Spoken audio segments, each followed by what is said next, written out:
All right, I think we've got everybody assembled. Yes, we do. Okay.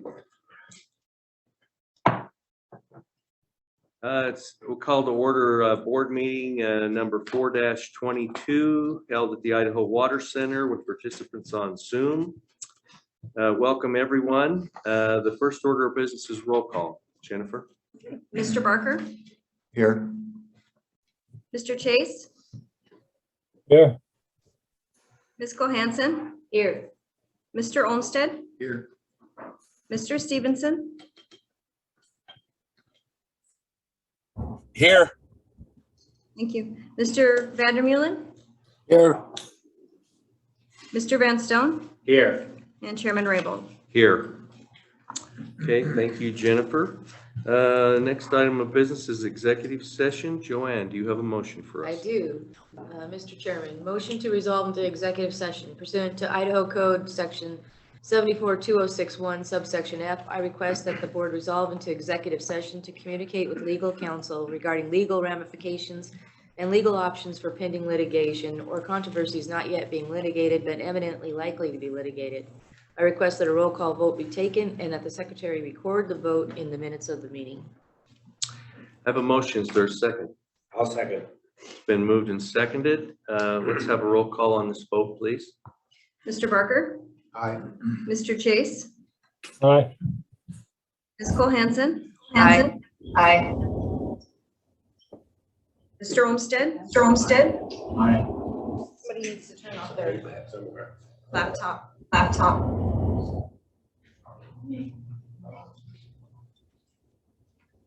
Mr. Stevenson. Mr. Stevenson. Aye. Yeah. Mr. Vandermeulen. Aye. Mr. Van Stone. Aye. And Chairman Raybold. Aye. Thank you. Okay, well, while we're closing up the doors, I talked to Dean last night. Dean had a granddaughter pass. Right. Mr. Chair. Not yet.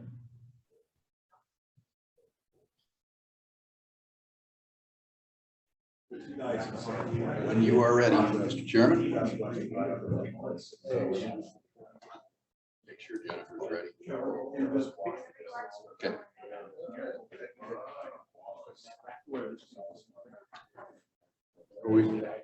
Are we online, Jennifer?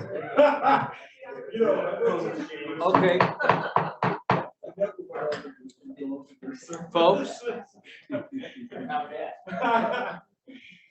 Folks, we will reconvene our meeting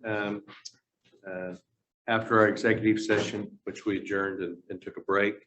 The next item on the agenda is approval of the agenda and approval of the minutes for meetings 1, 2, and 3.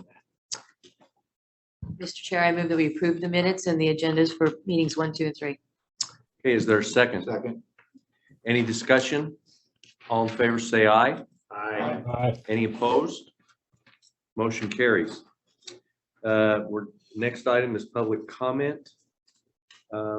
Looks like we're still signing in. I do know Mr. List is coming right now.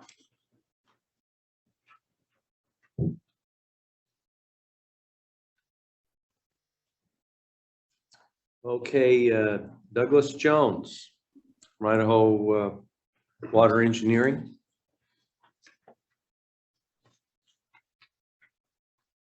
Good morning, Mr. Chairman, board members.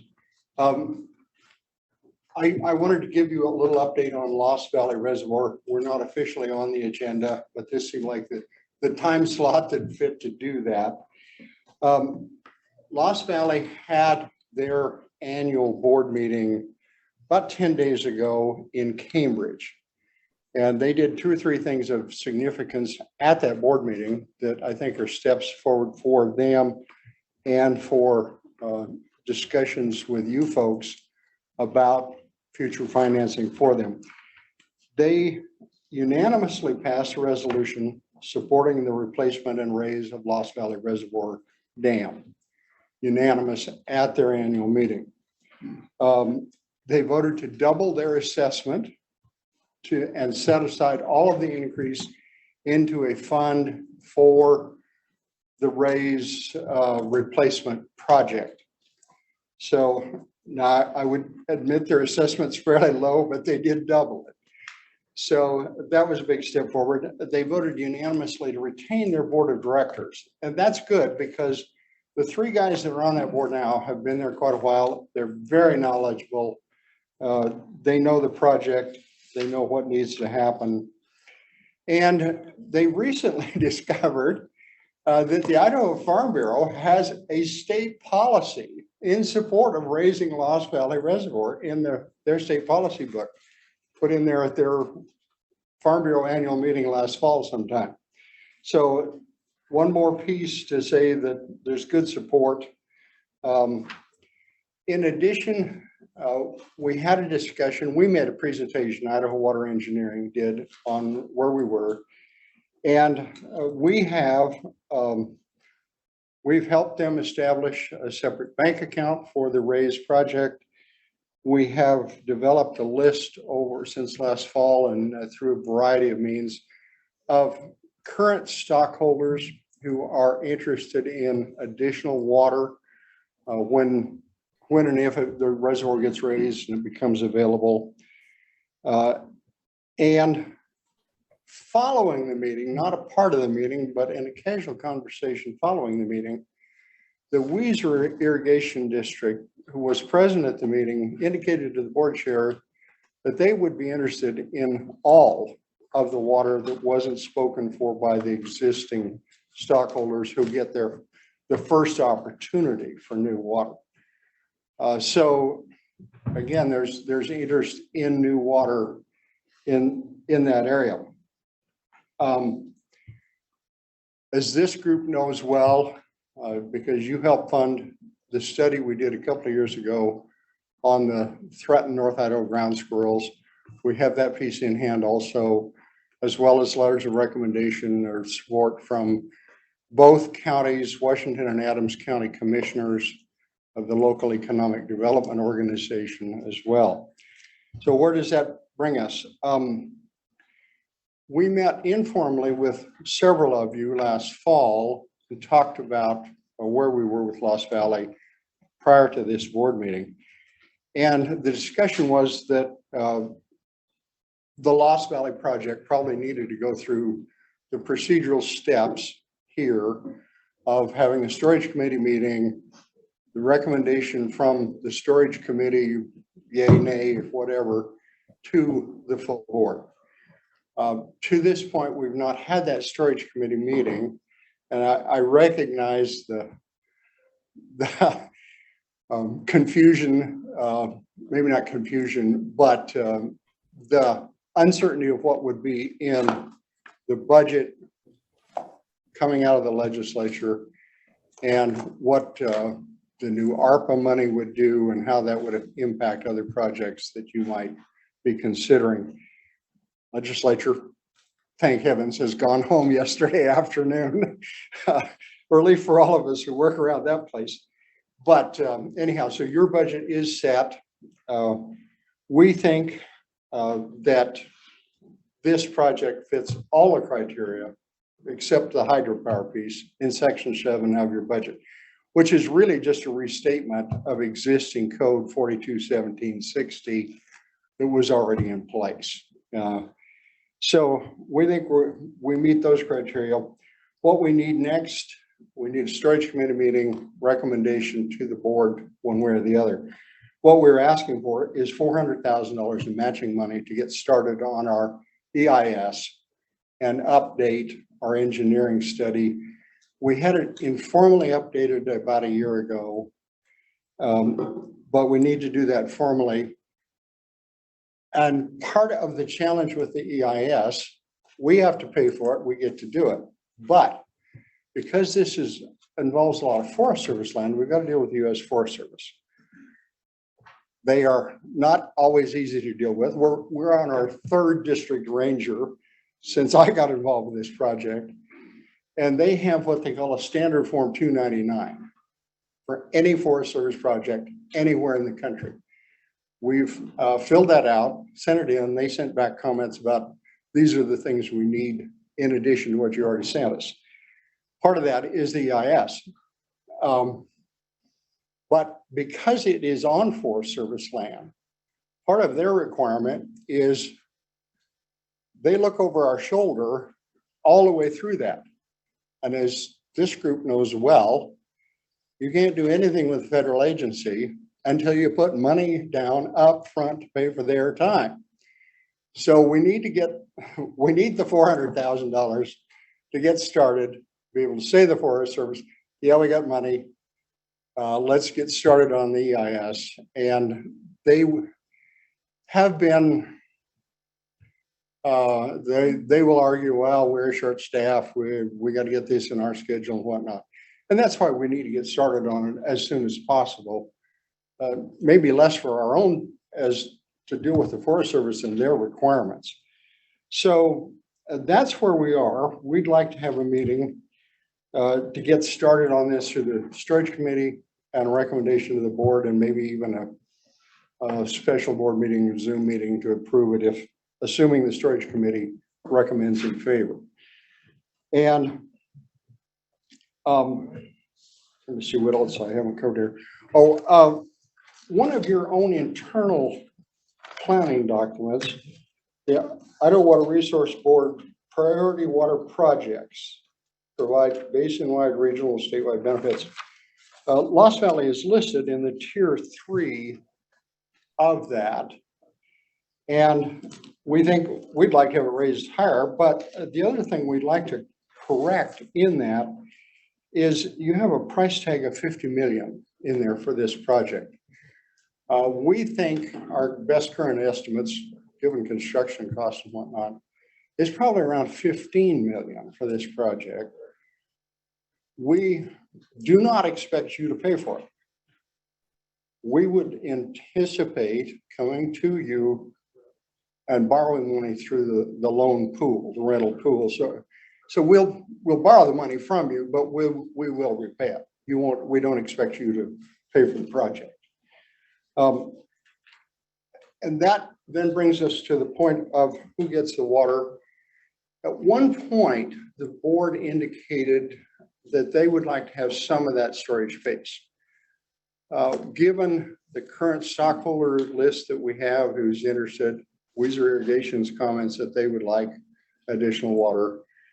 Current stockholders get the first shot. Weiser Irrigation, anybody down the Weiser River would get second. And the board we have listed as a third priority. Having said that, we, Idaho Water Engineering, we're doing this on basically a contingency. We're not getting paid. We haven't got a dime out of this. We get paid in water when the project is done. So we have made that commitment to the board that we would sell you our share of water that we're going to get paid for doing the project if you're still interested. So that's kind of where we are.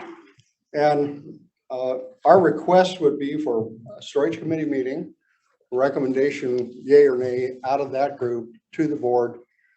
And as soon as possible, so we can get started with the Forest Service. So, Mr. Chairman, that's my report. I'd be happy to answer any questions about the project or any of the other things that I'm currently involved with.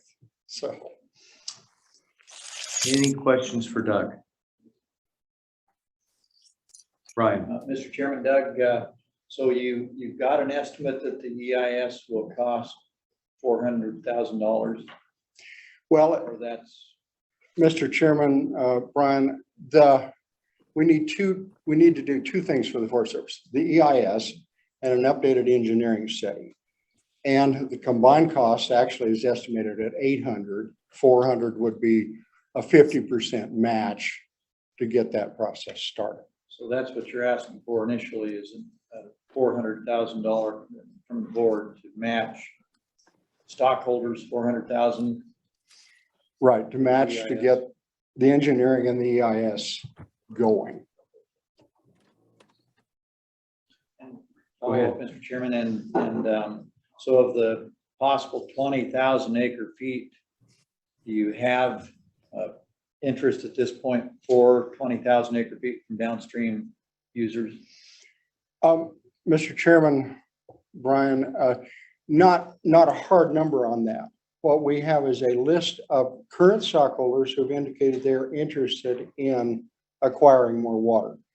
We've not asked them at this point, how many additional shares or how much more storage would you like individually to compile that? That'll be a next step. And when we do that, we will ask them to ante up into the pot to become part of the matching fund for this, so, for their share of getting the project moved ahead. That's at-risk money for them, but it guarantees them a spot at the table to acquire water when the project's finished. And they've understood then that the possible cost of that water, I don't know if you've given them an estimate in the $1,000 acre foot range or. $1,000 an acre foot is certainly a ballpark number that's been pretty widely used about the cost of water. Depending on what the engineering cost comes back, it may vary slightly from that, but yeah, $1,000 is sort of the talking number that we've used. Are any of them DCMI or is it all ag? I think it's all ag. The current stockholders are all ag. Weezer Irrigation on downstream, I don't know their system as well. I'm going to assume they're probably all ag as well. Okay. Any other questions? So This is Roger. How many stockholders do you have? How many stockholders do we have, Roger? Way more than I thought. We had to supply that list to the Forest Service already. And my memory is that there's close to 200 stockholders, but some of them are very small stockholders of 1 and 2 shares. As pastures have been sold off, to a housing site or something, they've gotten a share, or a share and a half, 2.5 shares. There really are only, I'm going to say 20 or 25 significant shareholders in the project. Does that answer your question, Roger? Well, and that's what I thought it was closer to, so thanks. Appreciate that. Thank you. Okay, just a couple of thoughts. So you're looking for us to do a 50% match with you to do the environmental compliance and the engineering. So, and you said you'd set up a special account. When will you have the other 400,000 in hand to match 400,000 from the board? It's going to take us a little bit of time to generate that and get it into the account. I don't have a hard number for you, Mr. Chairman, of when we might have that, but it would be pretty soon. Okay. And then listening to the discussion yesterday about what may be possible in section 7 of your new budget of grants and matching and whatnot, we had initially not planned on any additional money. We were going to borrow it out of the revolving fund and pay it. It's premature to talk about any grant money at this point, but if we get through the environmental study, yeah, we'd like to have that conversation, but that's a little early in the process for that conversation at this point. Okay, all right. We just ask that you be a little patient with us. We've got a lot on our plates right now. The first step will probably be having the finance committee develop some criteria so that the storage committee knows what they're operating, the terms they'll be working under as far as making a recommendation about funding a project and those kinds of things. And we're just working through all that. Joanne is the chairperson of the finance committee, and she's committed to holding a finance committee as soon as we can find a date when everybody can come. And I think that will be happening in mid to late April. As soon as we have that meeting and we can at least get a straw man of how we're going to move forward with working through this funding, then Brian can get his storage committee set for a meeting, and then we can have you come in and give a more detailed a description of what you're going to do and how you want to do it and what your needs are, if that's okay. Mr. Chairman, that's fine. I certainly understand the uncertainty through the legislative process until you've got your budget in place, which then means the finance committee can meet and talk about what they can do within the framework of the budget you've got for the next year. We thought it would be premature to start making plans before the governor actually signed the appropriation bill, which he did on Monday. So now we can begin to plan. Did you have another comment, Yeah, Brian? Mr. Chairman, Doug, one more thing that'd be handy when we do get to a storage committee meeting. If we could see the hydrology, maybe 20 years or something of, how full the reservoir filled and how much spilled that could have filled it. So we get some kind of an estimate of the likelihood of fill of the new space. Mr. Chairman, Brian, yes, absolutely. We don't have 20 years of data. We have 20 years of approximation, but we have about 5 years of hard data that we instrumented the stream. We know exactly how much water ran through there for about the last 5 years. So that we do have already. It's more current. It's not a 20-year number, but we've got that. Okay, Joanne? Mr. Chair, Mr. Jones, do you think that you could get a letter of support from the Forest Service should the NIS prove that there's a plan for mitigation to raise the dam? Mr. Chairman, Joanne, I'm not sure I can tell you I can get anything out of the Forest Service, but we've had some good conversations. As I said, we're on our 3rd district ranger at the moment, and I think he's in an acting position. It's the New Meadows district, but he's driving over from the McCall head office to act as the district ranger. I'm assuming we'll get a new district ranger eventually. I don't know who that may be, but then we have to start the education process all over again about the project. Forest has said that this is their premier recreation site in the Fayette Forest, in that area. And what we will do will improve that. I mean, it may give them opportunity, fish and game opportunity to carry over some water in a dead pool for their fish.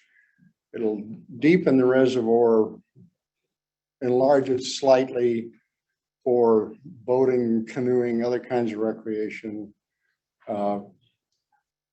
additional camping opportunities, longer season. So yeah, I think the Forest Service is supportive. Whether I can get them a letter out of them to say that, I don't know. Okay. All right. Thank you, Doug. Appreciate you coming in, and we are going to go to work on how we're going to accomplish providing for new infrastructure and rebuilding existing infrastructure in the state. We're working on it. Well, and this checks all the boxes except the hydropower one. And I personally think as we look into this, we should look at the hydropower piece again. Small reservoir, not a lot of water, but with new technology, there may be a possibility there. So we'll look at all of that before we start pouring some in. Okay. All right. Thank you. Thank you. Okay. Next, Barbara Warfield Gordon.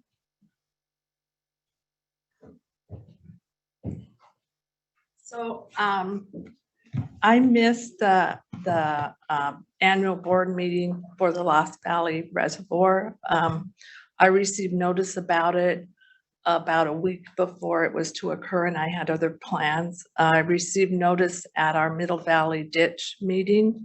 And I'm actually here just to get information.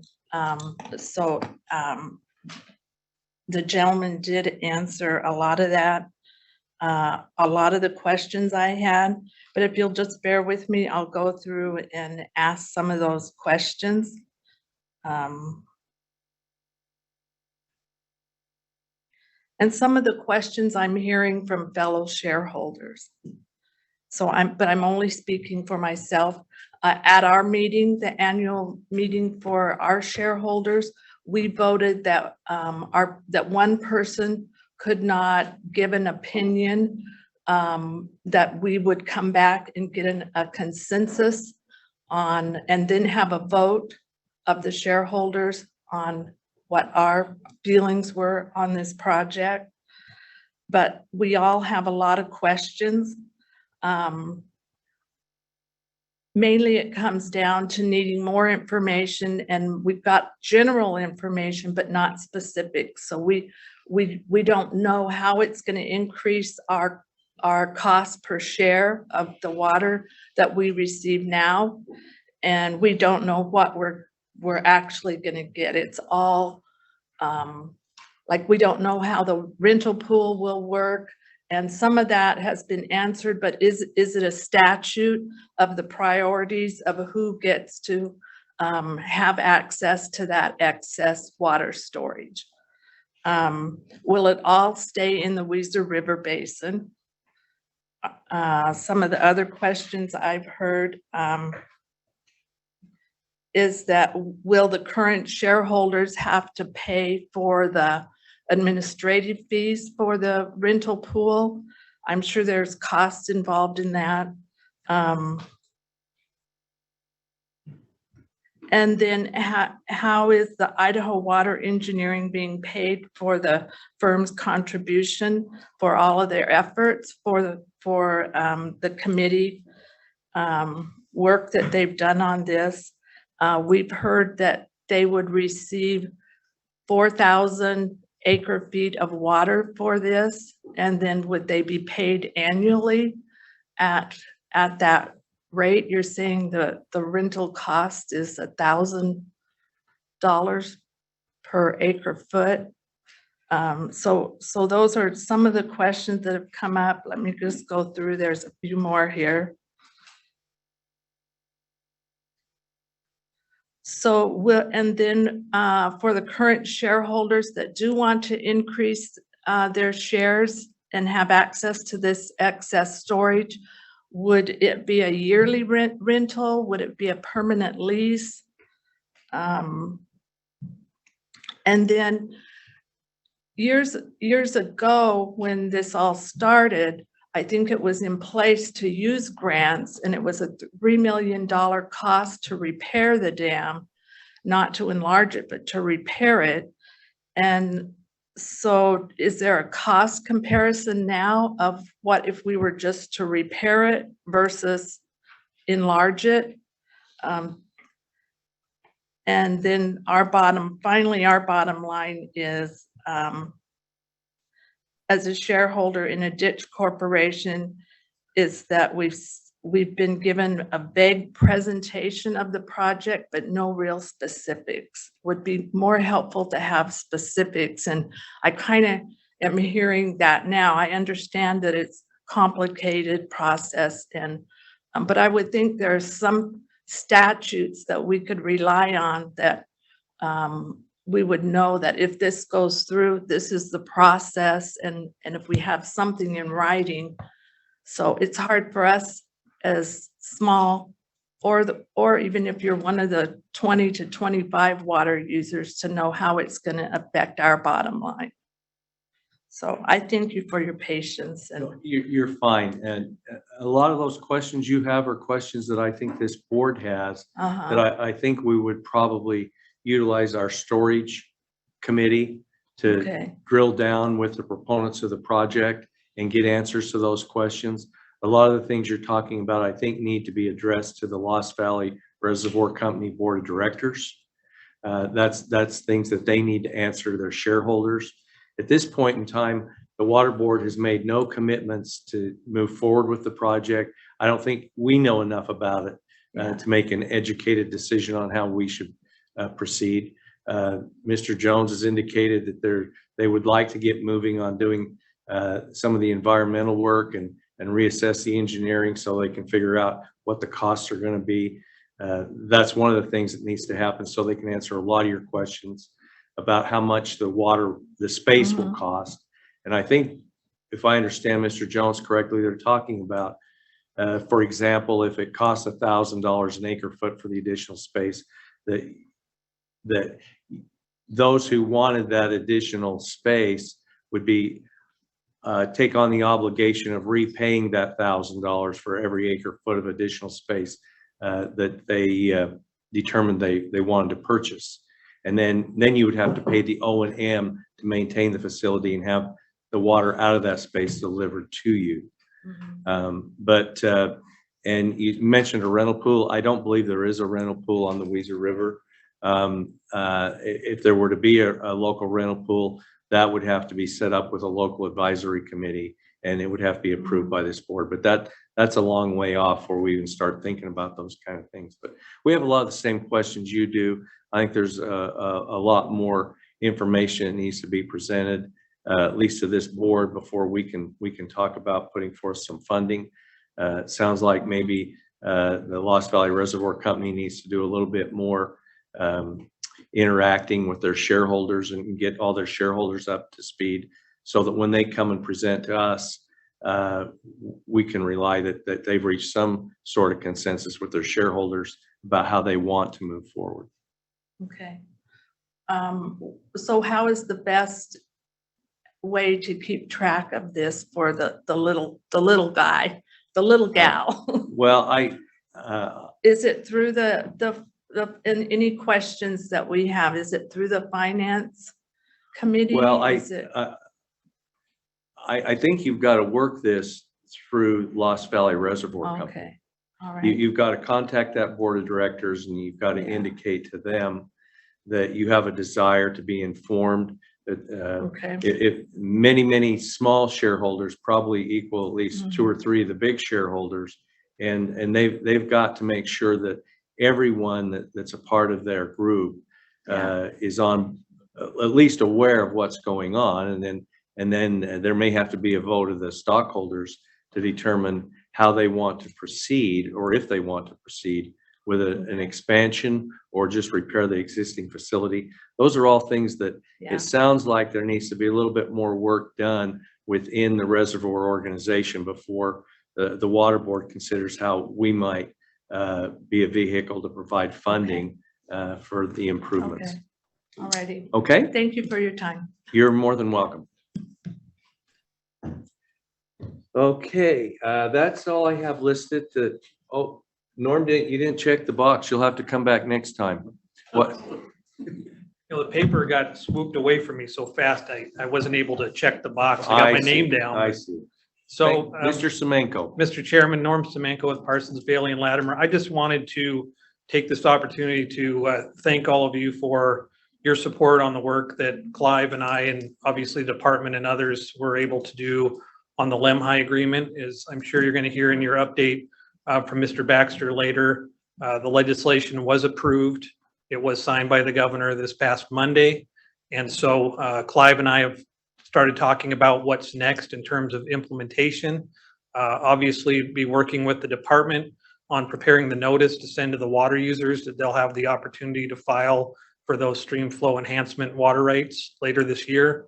And then also the water board, obviously, you'll be working on applications for those minimum stream flows that are authorized. Most immediately, Clive and I have talked about moving those pending applications forward. There's nothing that prevents that from happening.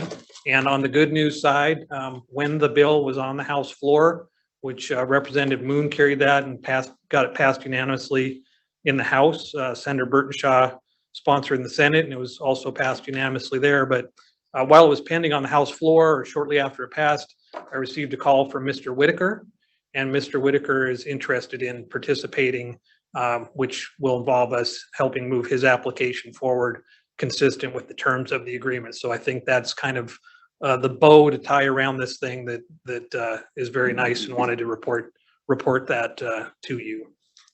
Thank you. That's great news. Yeah, thanks, Norm. You and Clive have done yeoman's work. Yeah, we'll get right on that. We'll work on that. Okay, all right. Okay, that's all I have for people who have registered for public comment. The financial report is the next item. Okay, I'm looking for Neely to give the financial report. He must have stepped out for just a minute. I will, I'll pitch it for him. In Tab 5 of your workbook, you'll find the board's finance report. There's Neely. I'm going to ask him to come up to the podium, give the finance report.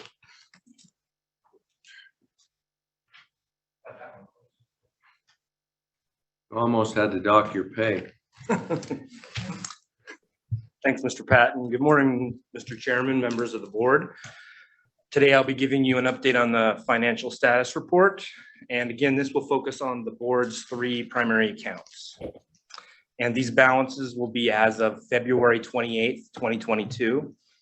So some of these numbers that you've heard through the legislature, some of those dollars have not yet made it into some of those accounts yet. So that may explain some of the difference in expectation versus what's listed here. So in the secondary aquifer fund, which is the board's primary recharge and cloud seeding account, there's a committed earmark but not dispersed balance of approximately 20 million and an uncommitted balance of roughly 8 million. And the board's revolving development account, and this account is primarily used for the board's loan program. There's a committed earmark but not dispersed balance of roughly 20.4 million. There's a loan principal outstanding of roughly 16.7 million, an uncommitted balance of roughly 16.7 million, and an anticipated loanable funds available over the next year of roughly 20.2. In the board's water management account, and again, this is primarily used for the flood management grant program, but it will also be tapped for the upcoming program of the regional water sustainability and aging infrastructure. In that account, there's a committed earmark but not dispersed balance of roughly 71 million and an uncommitted balance of roughly 170,000. Taken together, those accounts have a total committed earmark but not dispersed balance of roughly 111,500,000. Total loan principal outstanding of approximately 16.7 million and a total uncommitted balance of approximately 25.2 million. And I just have a couple notes here that I wanted to highlight. The committed earmark balance in the water management account includes 20 million legislative appropriation from 2019, and that was for the Anderson Ranch Reservoir enlargement and or the Mountain Home Air Force Base water supply project. Additionally, the water management includes 50 million for large infrastructure projects per appropriation in 2021 for the Anderson Ranch enlargement, Mountain Home Air Force Base water supply project, ESPA managed recharge program, and other projects identified by the board. And as has been touched upon previously in this meeting, we will anticipate a finance committee later this month. I believe Jennifer will be reaching out to board members to schedule that. And I think the anticipated topics will be to discuss the proposed draft secondary aquifer fund budget and also begin digging into the proposed draft criteria for both the aging infrastructure program and the regional water sustainability program. And I'll be coordinating with both finance chair Joanne Cole Hansen and other board members prior to that meeting to discuss any specialty or unique focus they'd like to see in that meeting. With that, I'd stand for any questions. Any questions for Neely? Okay, thank you, Neely. Joanne's got her work cut out for her. We're on our way. Okay, all right. Water transactions. Oh, there we are on Zoom. Good morning, Amy? Mr. Chair. Yes, good morning, Mr. Chair and members of the board. I wasn't able to do a sound check before the meeting. How's my volume? You're good. Okay, Okay. thank you. This morning, Mr. Chairman and members of the board, I have 3 resolutions to make a funding commitment for your consideration. 2 of them are for the lower Lemhi water transactions, and 1 of them is for a water transaction in the Teton River Basin. Sarah Lean with Friends of the Teton River was not able to attend this morning, so will present her resolution on her behalf. So I will just briefly describe each resolution, stand for questions, and wait for a board vote. The first one in your board books should be in the matter of the Lower Lemhi 2022 Water Rights Subordination Agreement. This is a one-year agreement to maintain the board's minimum stream flow in the Lower Lemhi of 25 to 35 CFS. And also I'd like to note that the Stream Flow Enhancement Committee and Minimum Stream Flow Committee reviewed all of these resolutions and water transactions on March 14th and did recommend them to go to the full board. So back to that first resolution. This is a one-year agreement with one water user in the Lower Lemhi to help us maintain our 25, 30 to 35 CFS at the board's minimum stream flow. It's an amount not to exceed $27,000. And funding for this water transaction will be provided by Bonneville Power through the Idaho Fish Accord. And with that, if there's any questions, I'd be happy to take them.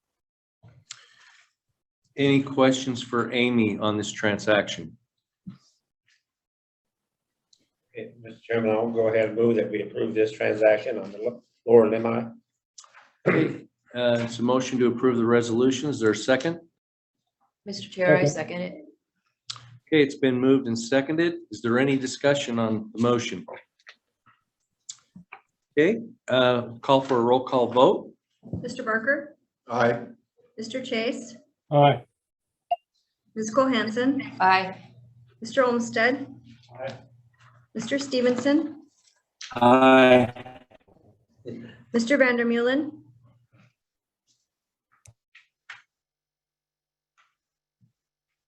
Pete, you're muted. Mr. Vandermeulen. Okay, Mr. Van Stone Aye. and Chairman Raybold. Aye. Aye. Thanks, Pete. There's a belated aye. Thank you, Pete. Yeah. Okay, the motion carries. Okay, Amy, Okay, next so- transaction? Yes, Ellen, thank you, Mr. Chairman. This is also a resolution for the Lower Lemhi and is funding to maintain the board's minimum stream flow at L6, 25 to 35 CFS.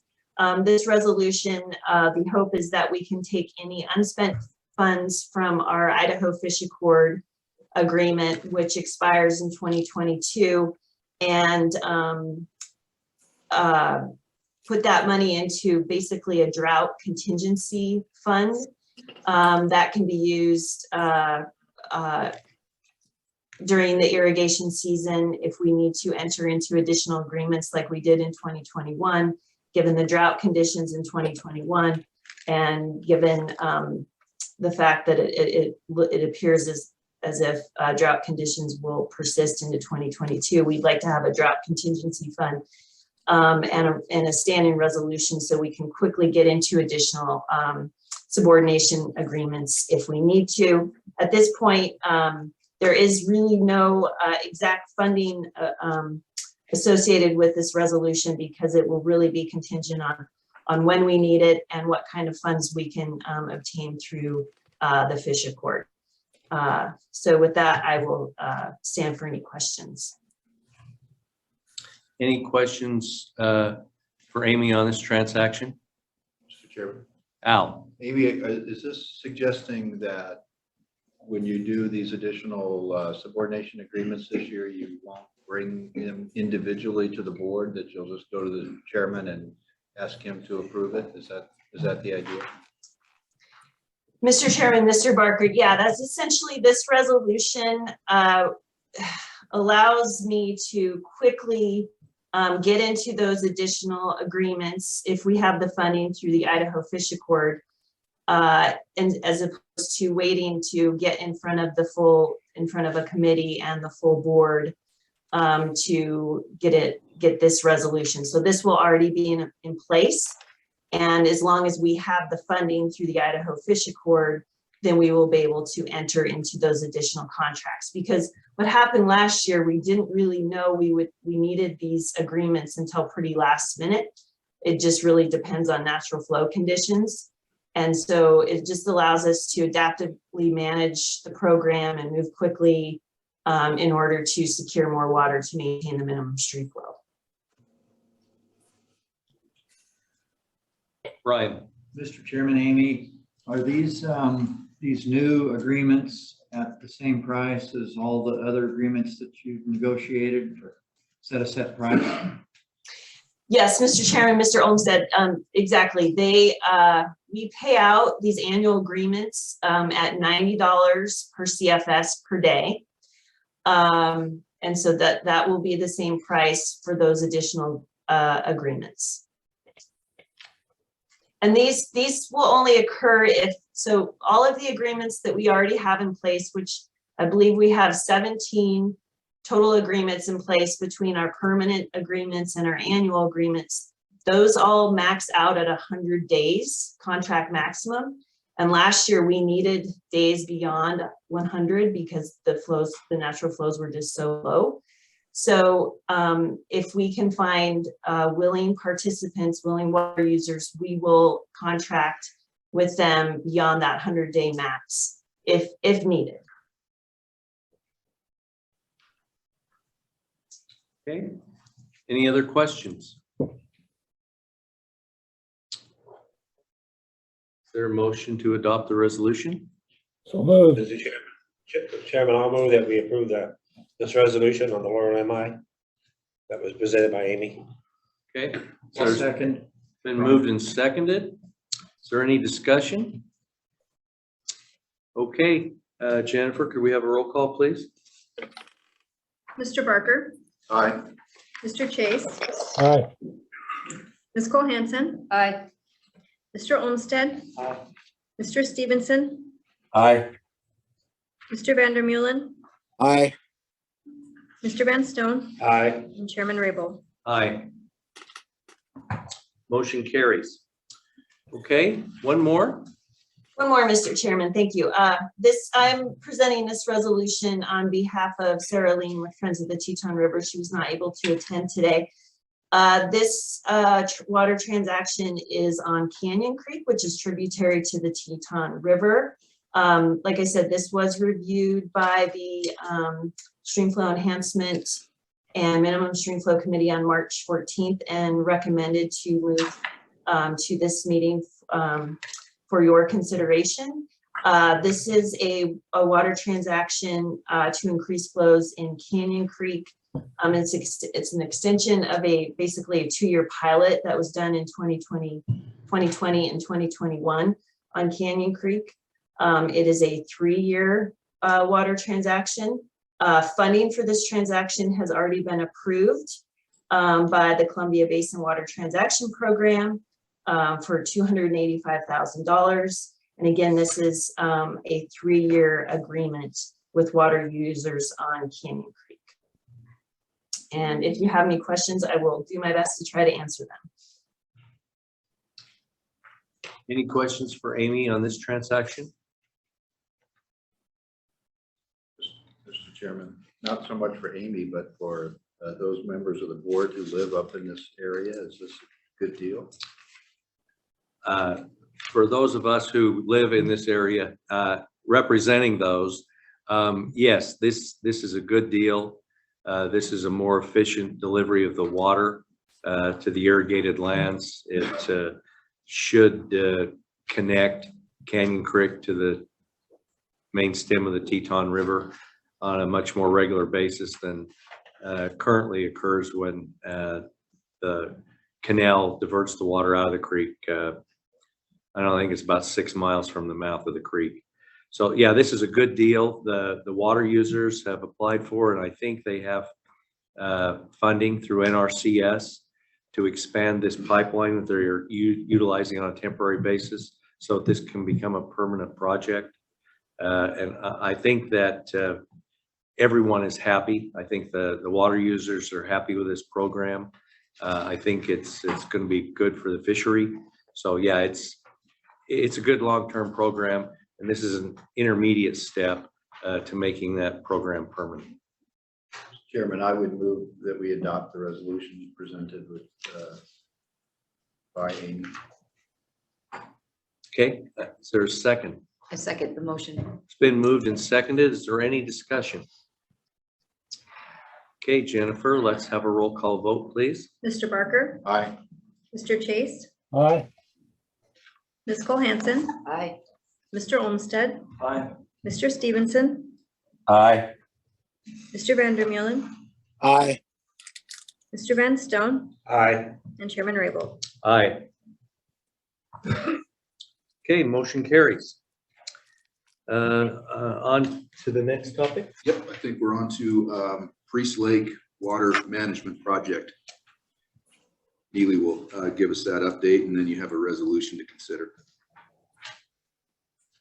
Mr. Patton? We just hope that Neely's neck brace doesn't have anything to do with the Priest Lake project. No comment on that. Yeah. Good morning again, Mr. Chairman, members of the board. I'll be giving you a update on the Priest Lake Water Management Project, and I would just highlight that at the end of this update, you will be asked to consider a resolution. Just briefly, some background. As you'll recall, this project was initiated as a result of limited water supplies and drought conditions in northern Idaho in years like 2015, 2016, 2019, and 2021, or some of those recent years. And it's been difficult to maintain the required lake levels as well as flow in Priest River below the dam during the recreational season. The board initiated a study, and that study indicated that these problems could be improved upon by making improvements at the outlet dam to allow for holding water 6 inches higher during the recreational season of dry years, as well as replacing the existing porous breakwater. As you are aware, the work on the improved breakwater was completed on schedule and on budget in April of 2021, and the board toured that project last summer, and I think you received a lot of feedback. I think that it was a successful project. The outlet dam piece of this project hasn't moved as smoothly as that. As you're aware, there was a reason to extend work from the first year because they had difficulty with construction. The board authorized that extension for 1 year. As Strider resumed construction in the fall of 2021, as they were in the water over the winter, Strider indicated it had encountered water flowing under the existing outlet dam during construction. Strider, board staff, Mont McDonald, we conducted on-site investigations, hydrologic modeling, engineering analysis, and that concluded in March of 2022, this month. And that was to ascertain the extent of that problem and develop a plan for mitigating its impact to construction activities and the integrity of the dam. Due to the anticipated spring runoff, the construction work that has been identified cannot resume until the fall of 2022. On a parallel track, you guys are aware that there have been cost items of agreement and disagreement for both pieces of these projects. The cost items of disagreement are being tracked, and those items will be the subject of a dispute resolution process, and the board will be engaging in that with Strider. That has not initiated yet. We do have funding available for that from the board. The board authorized up to $50,000, I believe, for that during your last expenditure authorization. So with that, staff has prepared a resolution for your consideration to amend the Priest Lake Outlet Dam construction contract to extend construction for another year. And with that, staff is prepared to at least walk through some of the resolution, highlight some of those action items. Any questions for Neely?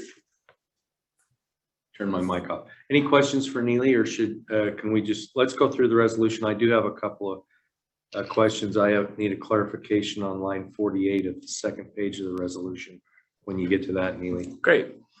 Let's start on line 41. Now, therefore, be it further resolved that the board authorizes an extension of the contract date to April 15th, 2023.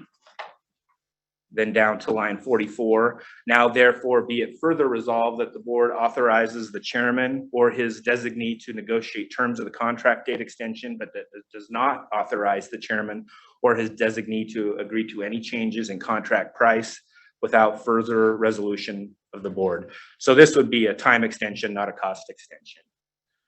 Line 48, now therefore be it further resolved that a condition of the contract extension date is the contractor shall make the outlet dam. And this may be where you're focused on, Jeff, is that it needs to be made operational for the 2023 Priest Lake management season. I think there it's a typo in operation. Yeah, I think that should be operational, but is it 2023 or 2022? That's great clarification. It's the Okay. 2022 season. Okay, We should make that change as well. yeah, if it's operational for the 2022 season, that's what I thought it was supposed to be, but anyway. Yeah, that's jumping ahead a whole nother year. So that's a mistake. So we'll make sure that's corrected in the final. Okay. On line 51, now therefore be it further resolved that the extension of the substantial completion date does not constitute agreement on the part of the board regarding any change of conditions. Again, that's important in regards to some of those negotiations and that dispute resolution. By passing this resolution, you're not agreeing to any change of conditions. Okay, any questions for Neely? Mr. Chairman, are you hopeful that we're not going to have as many extensions, or is it still kind of as we go along, we find what we find? Mr. Chairman, Board Member Chase, I am confident that we have identified the problem that we are encountering right now, and the solution that's been identified is sort of a three-phase solution. We believe the first phase will resolve the problem, but I think we're confident and the contractor's confident that if not, we have in place 2 additional phases of the fix to improve it. And in fact, we're actually looking at, in case that process doesn't work, we want to have a second way to fix this problem in our back pocket that we'll be developing over this summer in case there's any issues. So I think, and I'm looking here to our project engineer, Mike Morrison, and he can clarify, but I feel like we're going to be in a right place going into next season. And we plan to identify some of these cost items over the summer and bring them to you in the September board meeting is our hope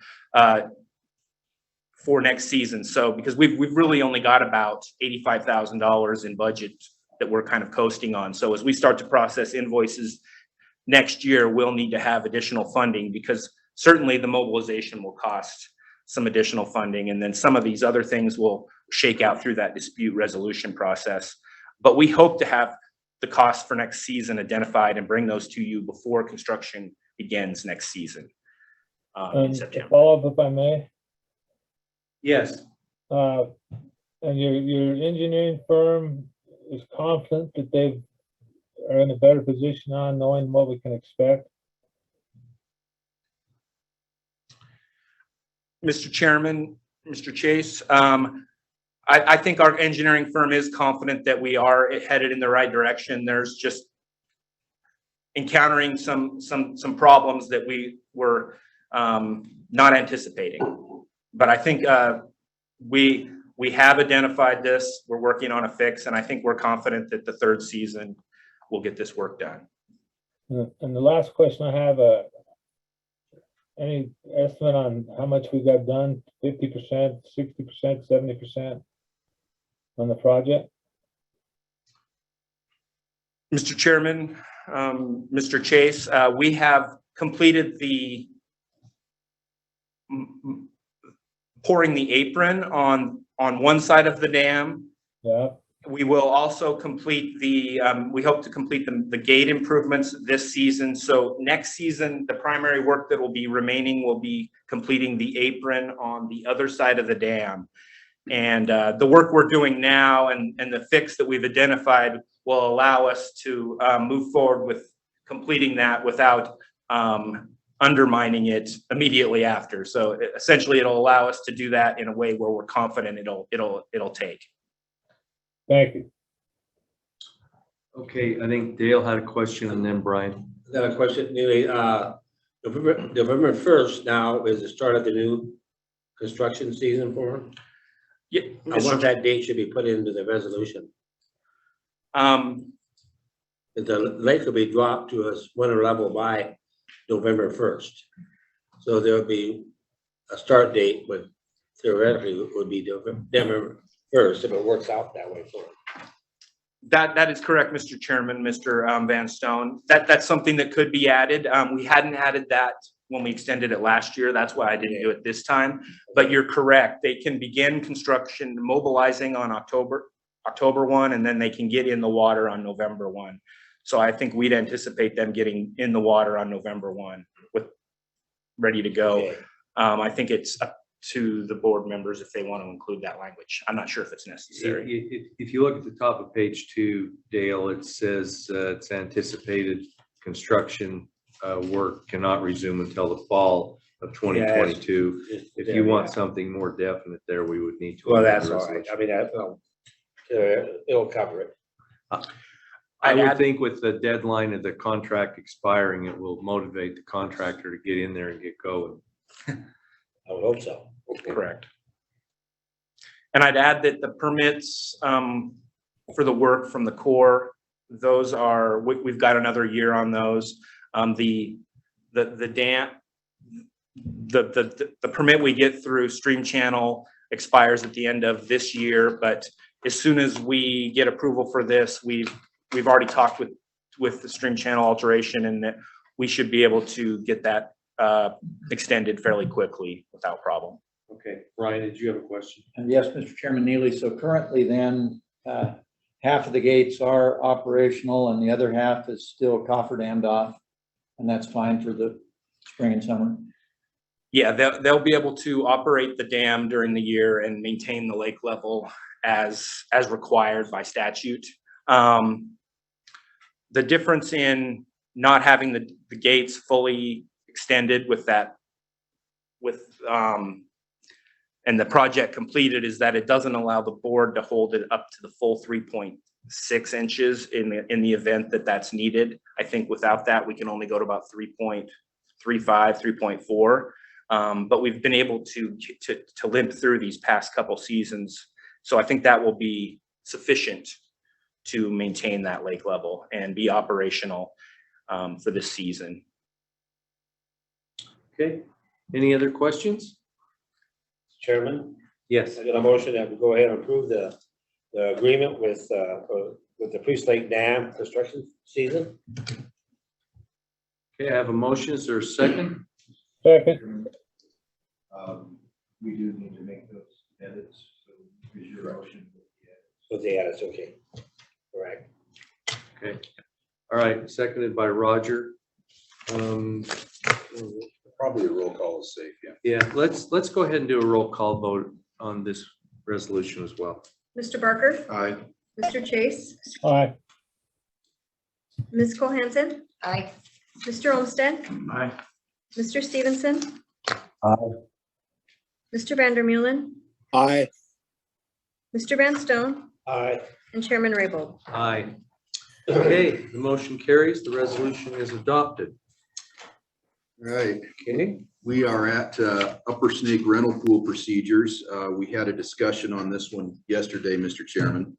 Okay. And there was some discussion about going ahead and approving them, subject to whether, there was some discussion about whether Water District 1 may need to amend them at a later date. And so what you have in front of you is a revised resolution that was handed out this morning. And would go ahead and approve the rental pool procedures as they're currently approved by Water District 1, so that the space holders in Water District 1 in the Upper Snake rental pool know what the rules of the game are going into the season. But then if the Water District 1 and the Committee of 9 decides they need to make amendments at a later date, this resolution sets out a procedure for that to occur. So I'd just like to walk through this resolution starting at line 17. Now therefore be it resolved that the Water District 2022 rental pool procedures are approved by the Idaho Water Resource Board. Now therefore be it resolved that if pursuant to Rule 5.2.101 of the Rental Pool Water District 1 2022 rental pool procedures, additional amendments or changes to the rental pool procedures are needed. Such changes will be subject to additional review, recommendation by the Director of IDWR, and approval by the Idaho Water Resource Board. Okay. All right. Any questions? So, Mr. Chairman, I think after yesterday's work session, there was going to be some further discussion with Committee of 9. Have you had that conversation? It's my understanding the Committee of 9 would like us to approve the procedures as passed by Water District 01.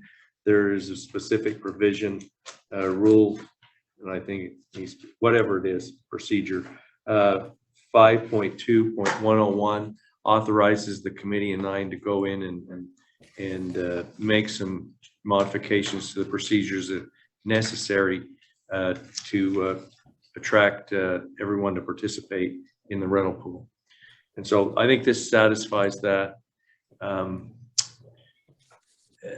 see Mr. Simpson online. Are you just observing, or did you have a message from the Committee of 9? Good morning, Mr. Chairman. No, I'm observing, and if there are additional questions to what was discussed yesterday, I'm available. Thank you. Okay. So, Mr. Chairman, based upon the recommendation of the Director and the Committee of 9, I would I would move that we approve the resolution as presented. Okay, I have a motion. Is there a second? I'll second. Okay, it's been moved and seconded. Before we vote, Director Spackman, do you have any additional comments? I think we talked this through yesterday, but are you good with this resolution as it stands?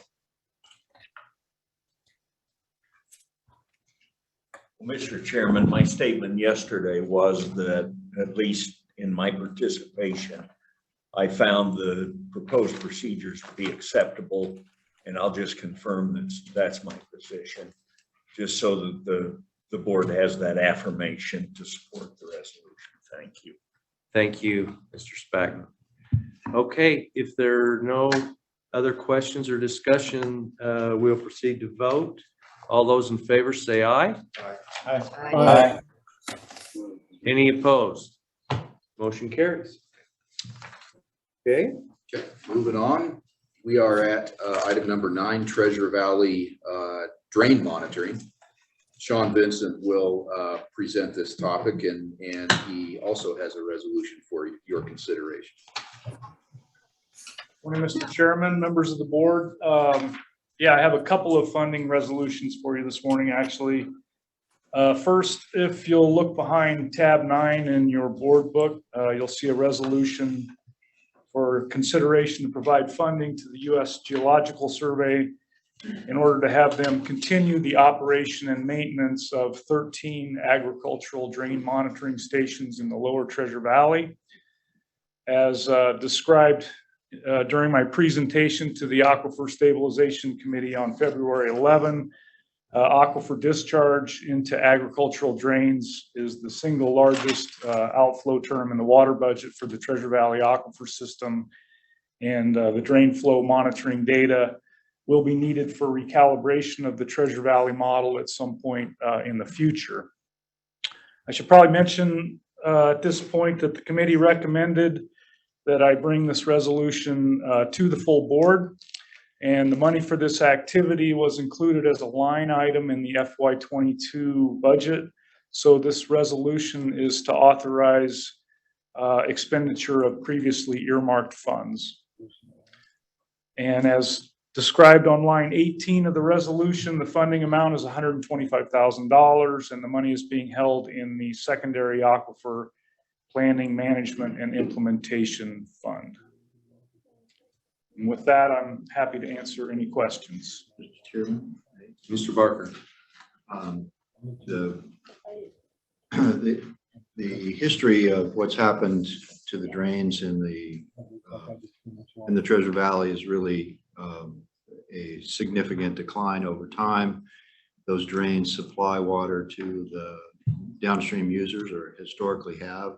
This is something that's very important to understand what's going on in those drains so that we can understand, so the department can understand how to manage the water supply, particularly below Middleton. And accordingly, I would move that we approve the resolution presented by Mr. Vincent. Okay, I have a motion to adopt the resolution. Is there a second? I'll second. Been moved and seconded. Is there any discussion on the motion?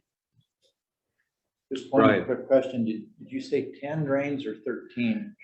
There are 10 real-time gauging stations and 3 miscellaneous measurement sites, so 13 total. Okay. Any other questions?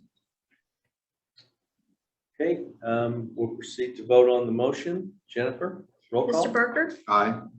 Mr. Chase, Aye. Ms. Cohanson, Aye. Mr. Olmsted, Aye. Mr. Stevenson, Aye. Mr. Vandermeulen, Aye. Mr. Van Stone, Aye. and Chairman Raybold. Aye. Motion carries. Okay, that, I think we move on to another agenda item for your other resolution. Is that correct? Yes, Mr. Chairman, next up, I have another funding resolution for your consideration, which is found behind tab 10 in the board books.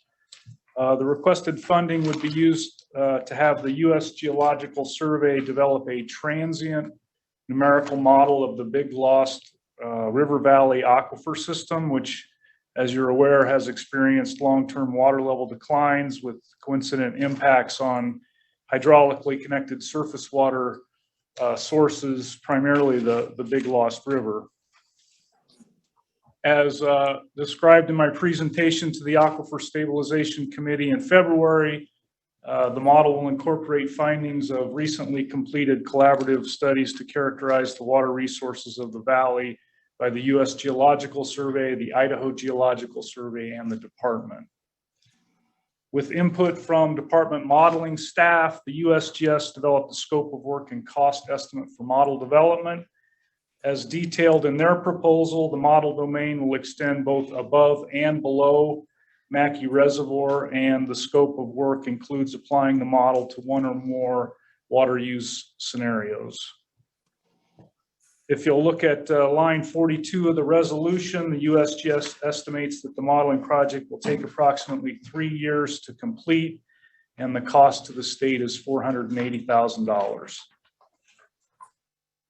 And if you look at my memo, the last line of the memo mentions that the USGS plans to begin work upon completion of the Treasure Valley model. And at this point, I need to disclose that I just very recently learned that we've unfortunately had a scheduling setback on the Treasure Valley modeling project, which I'm doing my best to work through with the USGS. There are a couple of contributing factors here. First, the principal investigator resigned before completion of the project, and he was effectively the project manager on their side. And secondly, and perhaps more importantly, we've recently discovered a discrepancy in the model water budget, which has caused the USGS to have to recalibrate the model, which is kind of late in the game to be doing that. So I met with USGS management earlier this week, and I think we have a path forward, which involves no additional cost to the state. But I will still need, there will still be a delay in the release of the model. And whereas I previously thought it would occur maybe later this spring, maybe early summer, I now think it's going to be fall, perhaps even this winter. And I guess I just want to apologize for the delay. I know that promises are made based on the information that I provided, and unfortunately, in this case, this information was inaccurate. So with that, I'm happy to answer any questions either about the resolution or the delay in the Treasure Valley project. Joanne. Chair, Sean, does the 480,000 include, that's for all three? Is the 480,000 for all 3 years, or is it 480,000 per year for 3 years? Mr. Chairman, Ms. Johansson, yes, it's for all 3 years. Okay. Any other questions for Sean?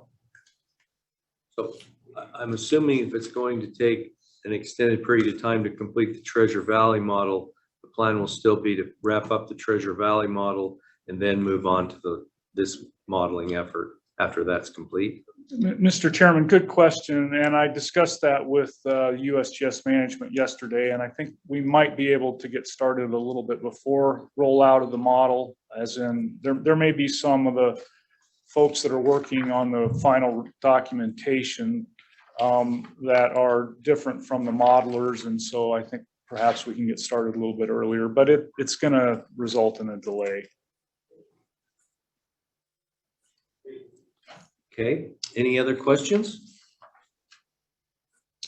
Okay, I've completely lost my train of thought. We have a motion. Okay, we need a roll call vote. No. That's what I couldn't decide and then. Okay. I move that we adopt this resolution. Okay, now we have a motion for the record. I'll second. To adopt and we have a second. Is there any further discussion? Okay, Jennifer, now we would like a roll call vote. Mr. Barker. Aye. Mr. Chase. Aye. Ms. Johansson. Aye. Mr. Olmsted. Aye. Mr. Stevenson. Aye. Mr. Vandermeulen. Aye. Mr. Van Stone. Aye. And Chairman Raybold. Aye. Motion carries. Okay, thank you, Sean. And we understand the complexities of living in the world that we live in now and staffing shortages and everything else, and appreciate your efforts to get the Treasure Valley model complete. And the 105 people that I told specifically that it would be ready this spring have all adjourned for the year. So I think we've got a little time to get it completed. Thank you for your understanding, Mr. Chairman. Yeah.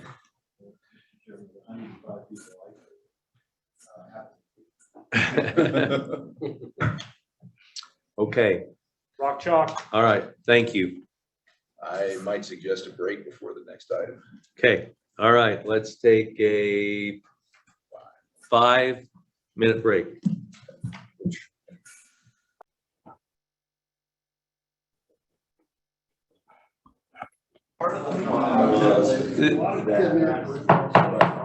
The chairman would like to call the meeting back to order. Thanks, Gary.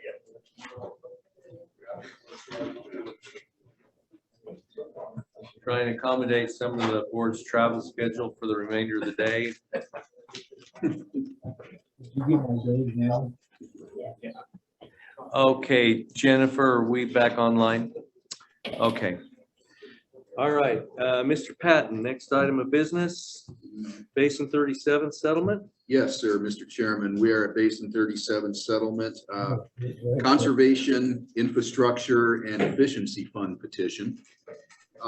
As you know, there's been a lot of work over the last year or even longer than that to reach a settlement to the water right conflicts, water use conflicts in the Wood River Basin between groundwater users and surface water users. And that has resulted in a draft groundwater management area management plan that has been submitted to the director for his review and approval. That management plan contains a number of actions, including groundwater use reductions by the irrigators in the basin. It includes a commitment for increased funding for the cooperative cloud seeding program in the Wood River Basin. It includes potentially, when needed, Snake River storage water delivery into Basin 37. And it includes the establishment of a conservation, infrastructure, and efficiency fund. The Conservation, Infrastructure, and Efficiency Fund would be used for infrastructure improvements and other measures that improve the efficiency of delivering senior water rights, protect groundwater levels, and increase surface water flows. And when needed, potentially purchasing that Snake River storage water and delivering it into the basin. Groundwater users within the groundwater management area would contribute to the conservation infrastructure and efficiency fund as specified in the draft management plan. Primarily, that's going to be cities and other non-irrigator water users, whereas primarily the irrigators in the Bellevue Triangle would participate in use reductions. The cities in the basin would participate in this efficiency fund. Mr. Olmsted and Mr. Stevenson have participated with the advisory committee in reaching this settlement agreement that's built into this management plan. And I think the advisory committee today is requesting that the Water Resource Board would match the amounts provided by the groundwater users into the conservation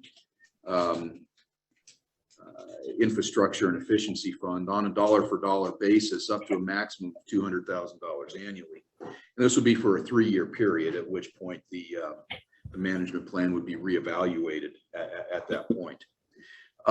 So with that, a number of people are here both in person and online that I think wish to talk to the board about this issue.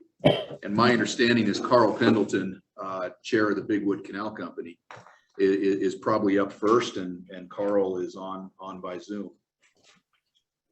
Okay, Mr. Pendleton.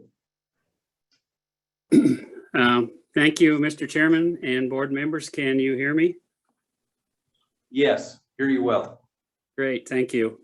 Thank you for this opportunity to present. I apologize for not being there in person. We have quite a busy day here. Our board meeting for our canal company is ongoing. Also ongoing is the relicensing of our Magic Reservoir Hydro facility, and they are touring the facility as we speak with our environmental friends.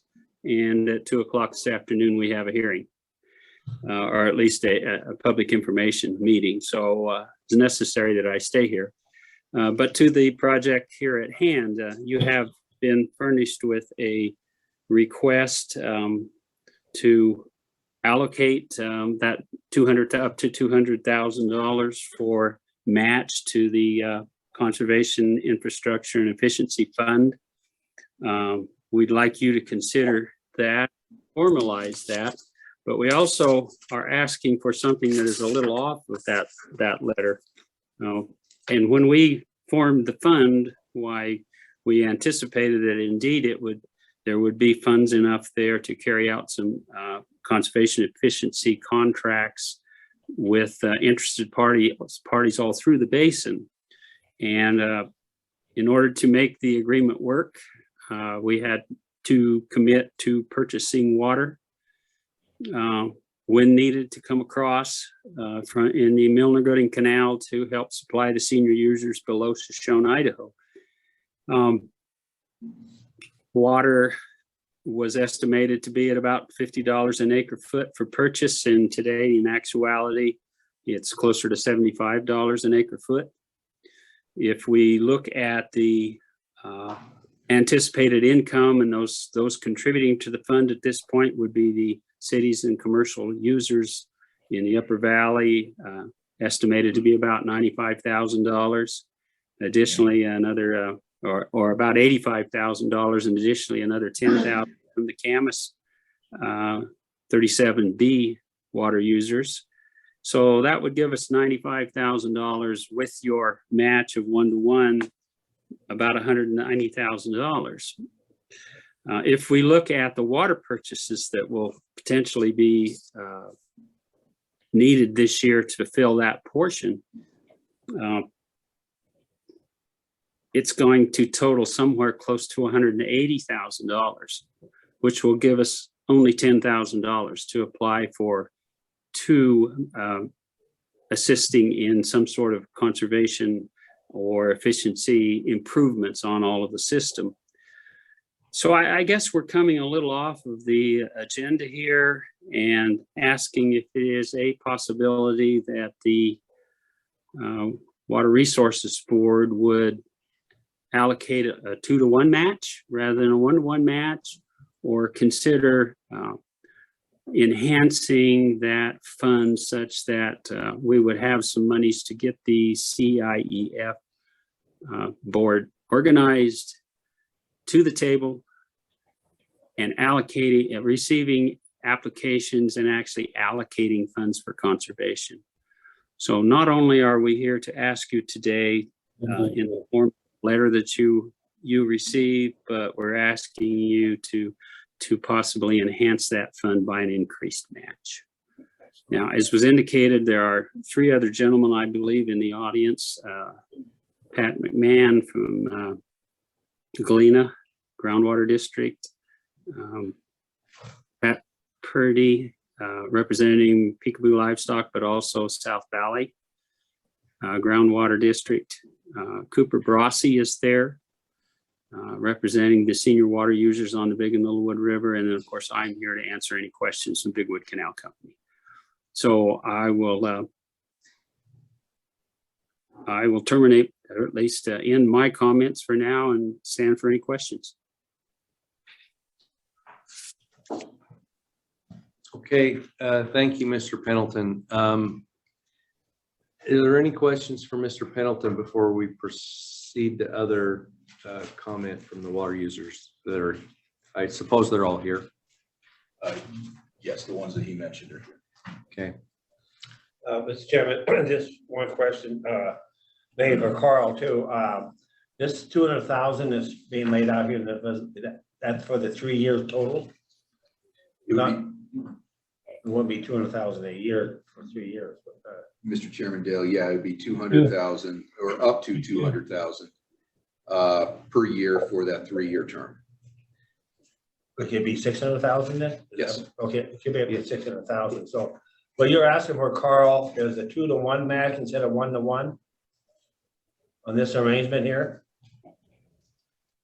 Mr. Chairman, yes, we're not asking for that. We're asking for you to approve the authority as has indicated in the letter that we provided, up to 200,000.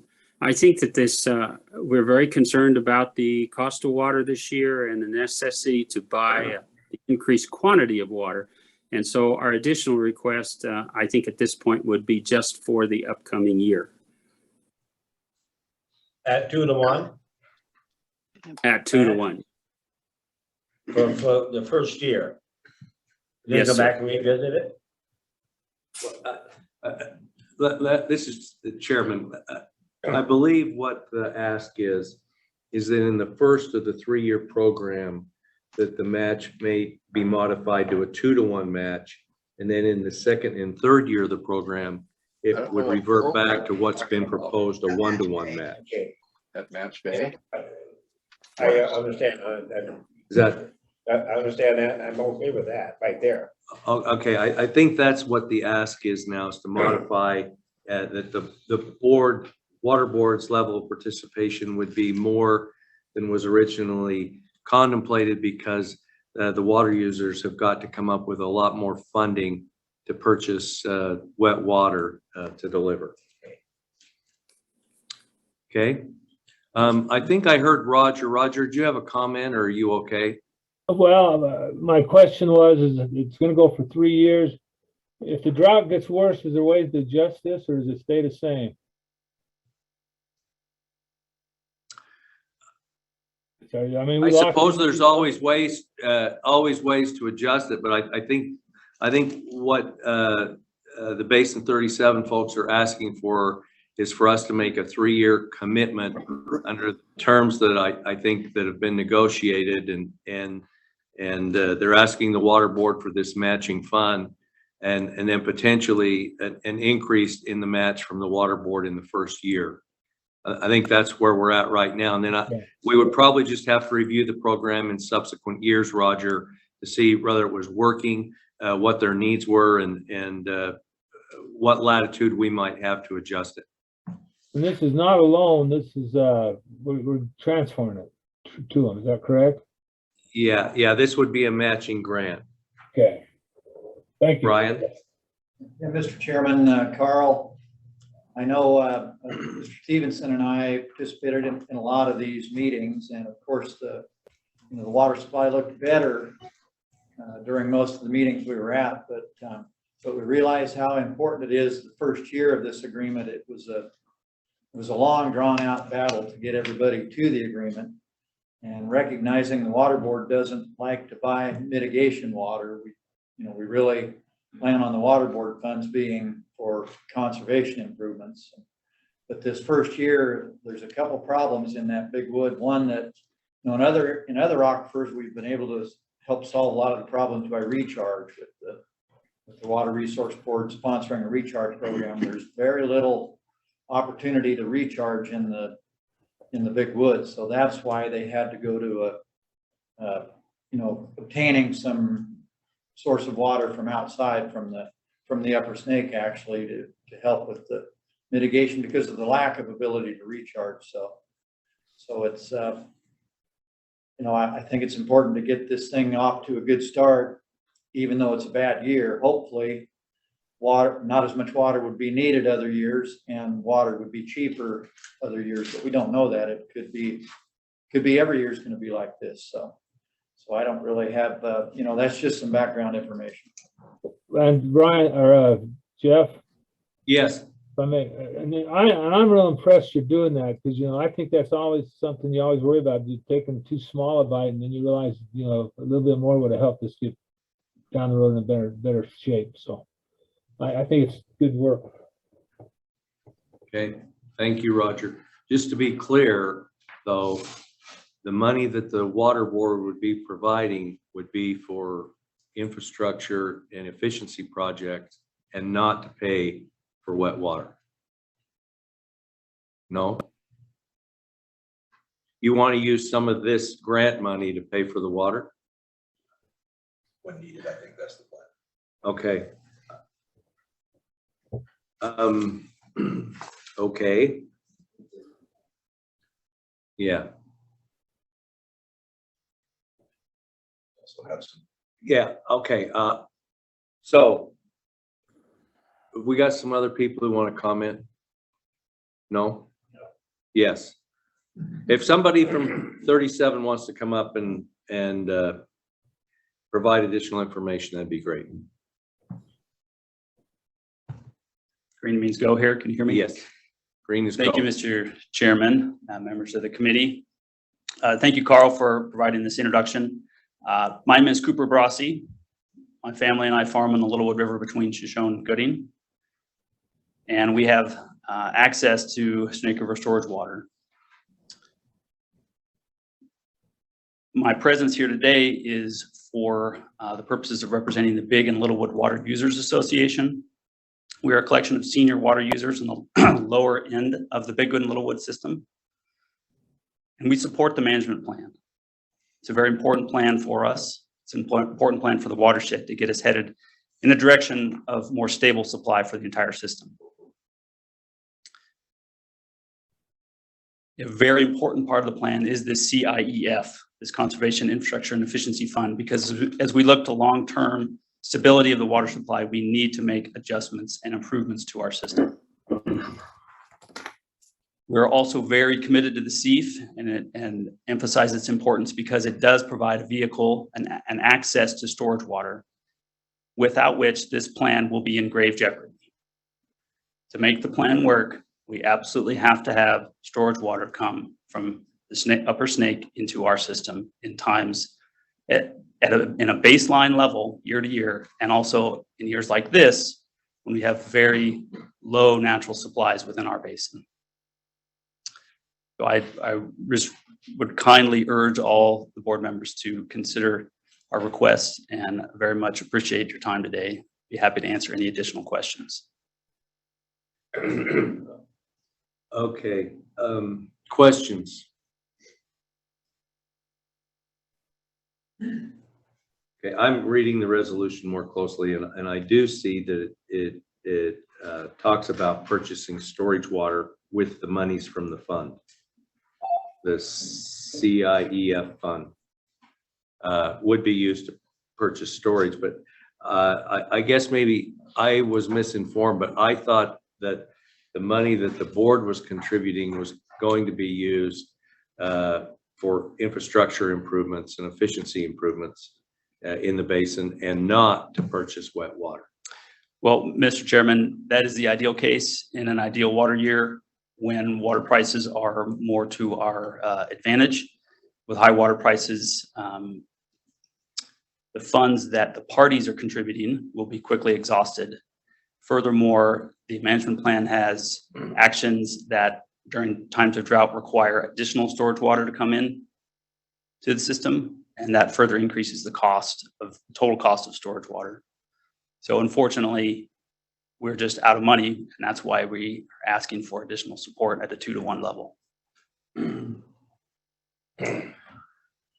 Okay, Brian. Mr. Chairman, you are correct in that representations Dean and I made was that the board money would go to conservation improvements, and the money from the groundwater districts would go to the rentals of water.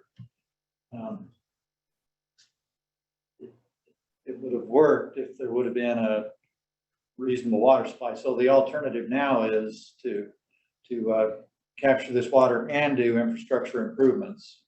It theoretically would take another assessment from the people contributing to the CIF fund, so that then the board contribution could go to conservation improvements. I think what they're saying is there isn't the time and opportunity to get that additional money assessed to the groundwater users, essentially for them to be able to buy all of the mitigation water and the board money all to go to conservation improvements, which I assume, Cooper, you have a list of conservation improvements that are hopefully ready to begin on starting this fall. Mr. Chairman, Mr. Holmes said, yes, we do have an active and ongoing growing list of specific projects where we can apply these funds. Carl Pendleton, who's on Zoom, may be able to speak to that with some specificity. On our farm, personally, we, over the years, have done a lot of this work, but given the drought conditions, we are undertaking additional permanent installation of infrastructure that reduces our water need. Mr. Purdy, who's here today in the audience, may be also able to speak to that. Through our partnership with the Wood River Water Collaborative, a group of non-governmental environmental organizations, we have identified additional outside external funding to match whatever funding we can come up from ourselves, and with your generosity to further leverage and apply funds towards conservation and infrastructure development. This is Roger. Another question, sorry. No, go ahead, Roger. Is there a way to pay it back over time? And maybe be creative and identify a fund that you put it in that you establish to help with these things in the future? Because we might have drought for 2 years. Rather than using grant money to pay for wet water, create some kind of a loan that they could use and then pay that back over a period of years. Is that what you're suggesting, Roger? Well, that's what I'm thinking. I just didn't know. I think in that city world. That'd give them time to be able to assess and come up with a funding strategy. I guess a concern I have is if we put out grant money to pay for wet water, there's going to be a very long line at our door also wanting grant money to pay for water, for the very same arguments that these folks are making today, that the cost of rental water is very high and there isn't a lot of it. I mean, I think this ask is deviating from what we'd all conceptually agreed to. I think we got to give this a good hard think before we vote on this resolution. Well, and I hope that doesn't mess you up any, but I guess a little hurt better than a lot of hurt, and it's a tool. Whether it's feasible for you guys, I don't know. So, Mr. Chairman, yes, may I expand upon something Mr. Holmes said? yes. So in our basin, we really have very little opportunity to store and recharge water. And in other cases, I am under the understanding that the board has supported recharge efforts across the state. In this case, we have very little opportunity to do that, and perhaps providing these funds is an alternative or replacement for that action. Okay, yeah, that's not a bad argument to make. We have spent a lot of money on the ESPA to improve the aquifer conditions on the ESPA. So, board members, any other comments? Mr. Chair, I have a question. Yeah, If we do it, are we also being asked to increase the amount not to exceed for this year if we do a 2-for-1 match? Or would it still be limited at 200,000? You're asked still to limit it at 200,000 from the board. Mr. Chairman, Ms. Cole-Hanson, our request stands to maintain the existing 200,000 cap that you might wish to contribute. Does that answer your question? so refresh my memory. How much money are the water users going to come up with in this first year?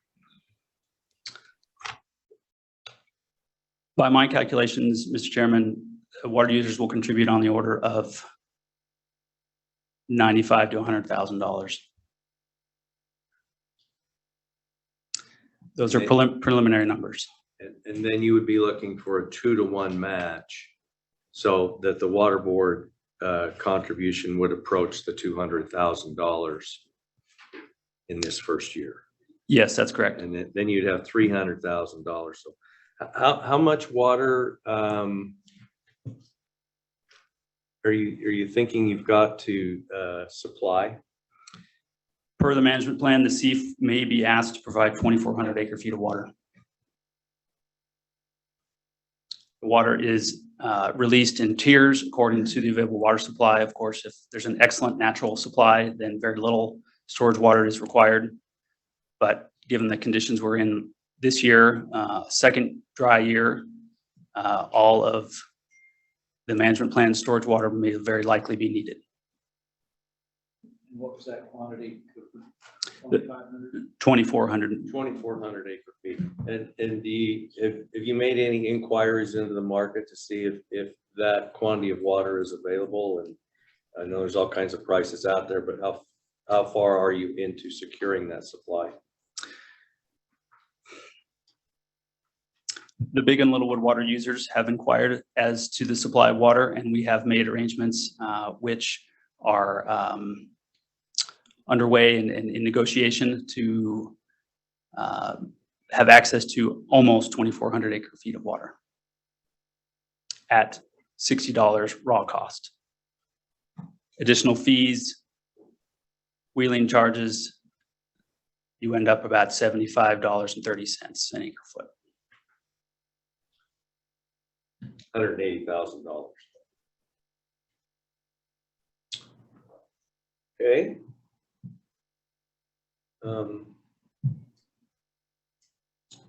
Board members, what's your pleasure? I have one more question, if I could. Okay, yeah, Roger. You know, I hope I'm not right, but I'm concerned we're gonna have a drought for a couple, 3 years. It would make sense to me, and we try to do it, I mean, we try to store water all over, but if we could keep track of ideas that people come up with and how much is realistically expected or potential that's expected out there with this, so the next year somebody can say we did this. And I guess try to be consistent, to have a plan that is broad enough that people can use it, but also has some of the same sidebars, so that we're specifically doing it for this specific time. I don't know if that works at all. I just thought about that. Brian. Mr. Chairman Cooper, so if the So if the board had the original 100,000 that was gonna go to conservation improvements, and a loan was made for another 80,000 to buy the water that could be paid back over 10 years or something, is that anything that, with the interest rate, I don't know exactly what that payment would be, but only 12,000 a year or something like that? It seems like that wouldn't be a very bitter bill for the, I know it's not you who's got to come up with that money, it's the juniors. Is that something that might, I think that kind of meets our, not buying mitigation water. Our 100,000 goes to conservation improvements, 100,000 from the cities and the other districts, and the loan proceeds then would purchase the mitigation water this year. Possible solution. Have you got any kind of a price tag on the projects that you have identified, even preliminary? How much funding do you need to work on your infrastructure improvements? Yeah, you have any? Mr. Chairman, I would like to ask Carl or Pat to comment on that. Mr. Chairman, this is Carl Pendleton. We have been putting together a number of proposals. Of course, our vision is to pipe our laterals, provide, of course, the water savings to the company, and to provide pressurization for our stockholders. Unfortunately, about 6 of those lines that we have identified and are getting darn close to design and cost are multi-million-dollar projects, each one. So we're turning our attention to possibly canal lining, and we're finding that we've probably not been diligent enough about finding those areas that are the most amenable for, having actually have dirt banks that can be sculpted and that sort of thing. But we've priced canal lining as something that is affordable because you can put in 100 feet or you can put in 3 miles.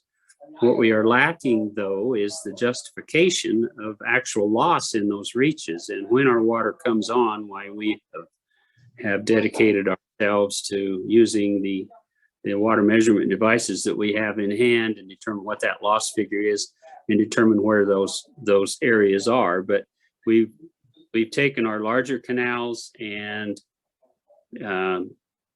probably in the neighborhood of $400,000 per mile, $350,000 to $400,000 per mile. Our smaller laterals, some of those are projects that would require maybe $150,000 per mile. So those are projects that possibly we could move into and could afford, given the economic stress of the second dry year now.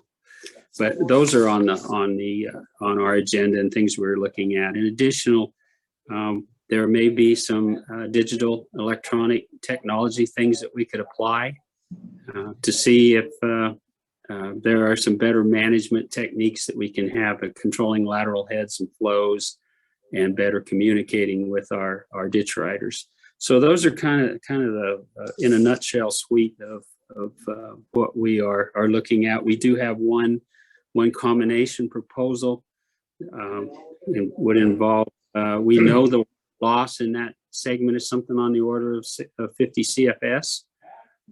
We could capture that.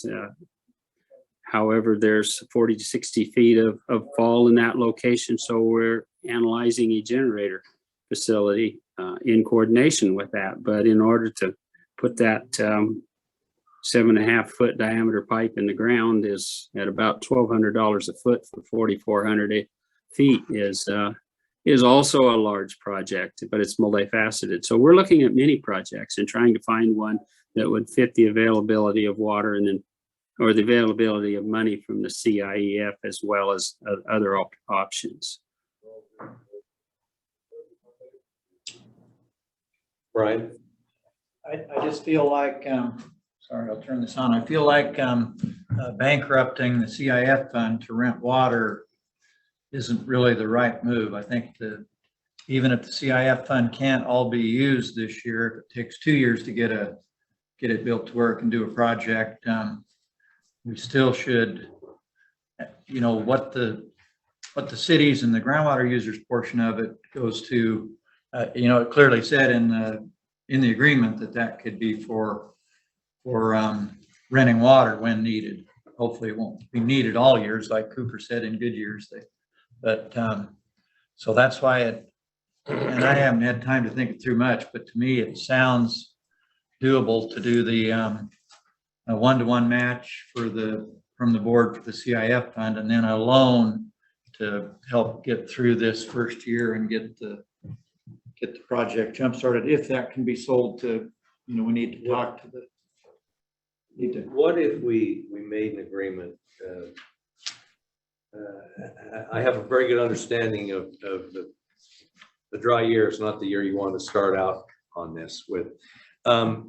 What if we could come to some sort of an agreement where over the course of the 3-year period, that there would be an equal amount of money spent on infrastructure and efficiency improvements as to what comes out of this fund to rent water, so that at the end of the day, so if the water board puts money in this year, yeah, that money may go to pay for rentals. But over the course of the 3 years, there'll be enough contributions from the water users that'll even out. So when we get to the end of year 3, we can see that on average over the 3-year period, that the amount of money that the water board contributed did go to infrastructure, as was what was purported to me to begin with, what we were going to do. Is that something that could work for you? Mr. Chairman, you're asking me specifically? Well, or your colleagues yeah, on the board? Or Carl, I'm just throwing an idea. I just got hit with a new plan, so I'm countering with a different proposal that I think might be more to our liking. And then it wouldn't require you to take out a loan. In effect, you would be borrowing against the grant money this year, and then over the course of the next 2 years, firm up your matching funds to a level that would allow more money to come in. And over the 3-year period, we would see, you know, half of the fund put into infrastructure and the other half of the fund used to pay for wet water. So, Mr. Chairman, I do want to acknowledge that parties contributing to the fund aren't all represented here today. Certainly, I do not represent them. Some of them may be able to speak to this via Zoom right now, but I do think their original intent was to put money towards infrastructure development for long-term solutions. That was where they wanted their money focused. In order to reach a deal, we had to, everyone had to come together and understand that there wasn't enough money to buy enough storage water to fix the problem all the time without utilizing some of the CIEF funds to buy that storage water. So again, to reiterate, the intent is to spend money on long-term solutions that reduce demand, create a more stable supply, and when needed, apply some funds to storage water. And as you just acknowledged, this is a tough year to start that because the storage water need is so great.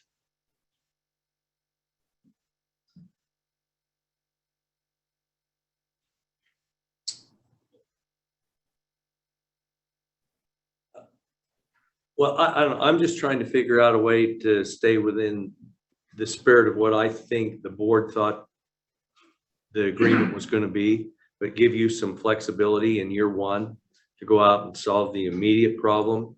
And then over the course of the subsequent 2 years, backfill the funding on your side, give you more time to get funding mechanisms in place to do that. It looks to me like something along these lines would be more favorable to those who have to supply the wet water than the board to just say, no, we want to see all the money go to infrastructure. I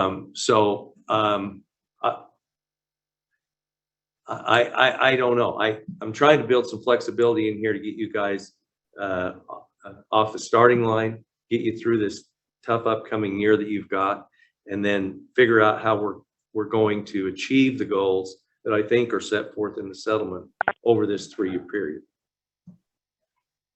Yeah, Mr. Chairman, I agree with what you just said, and I think that that is the intent. And I appreciate your flexible approach here.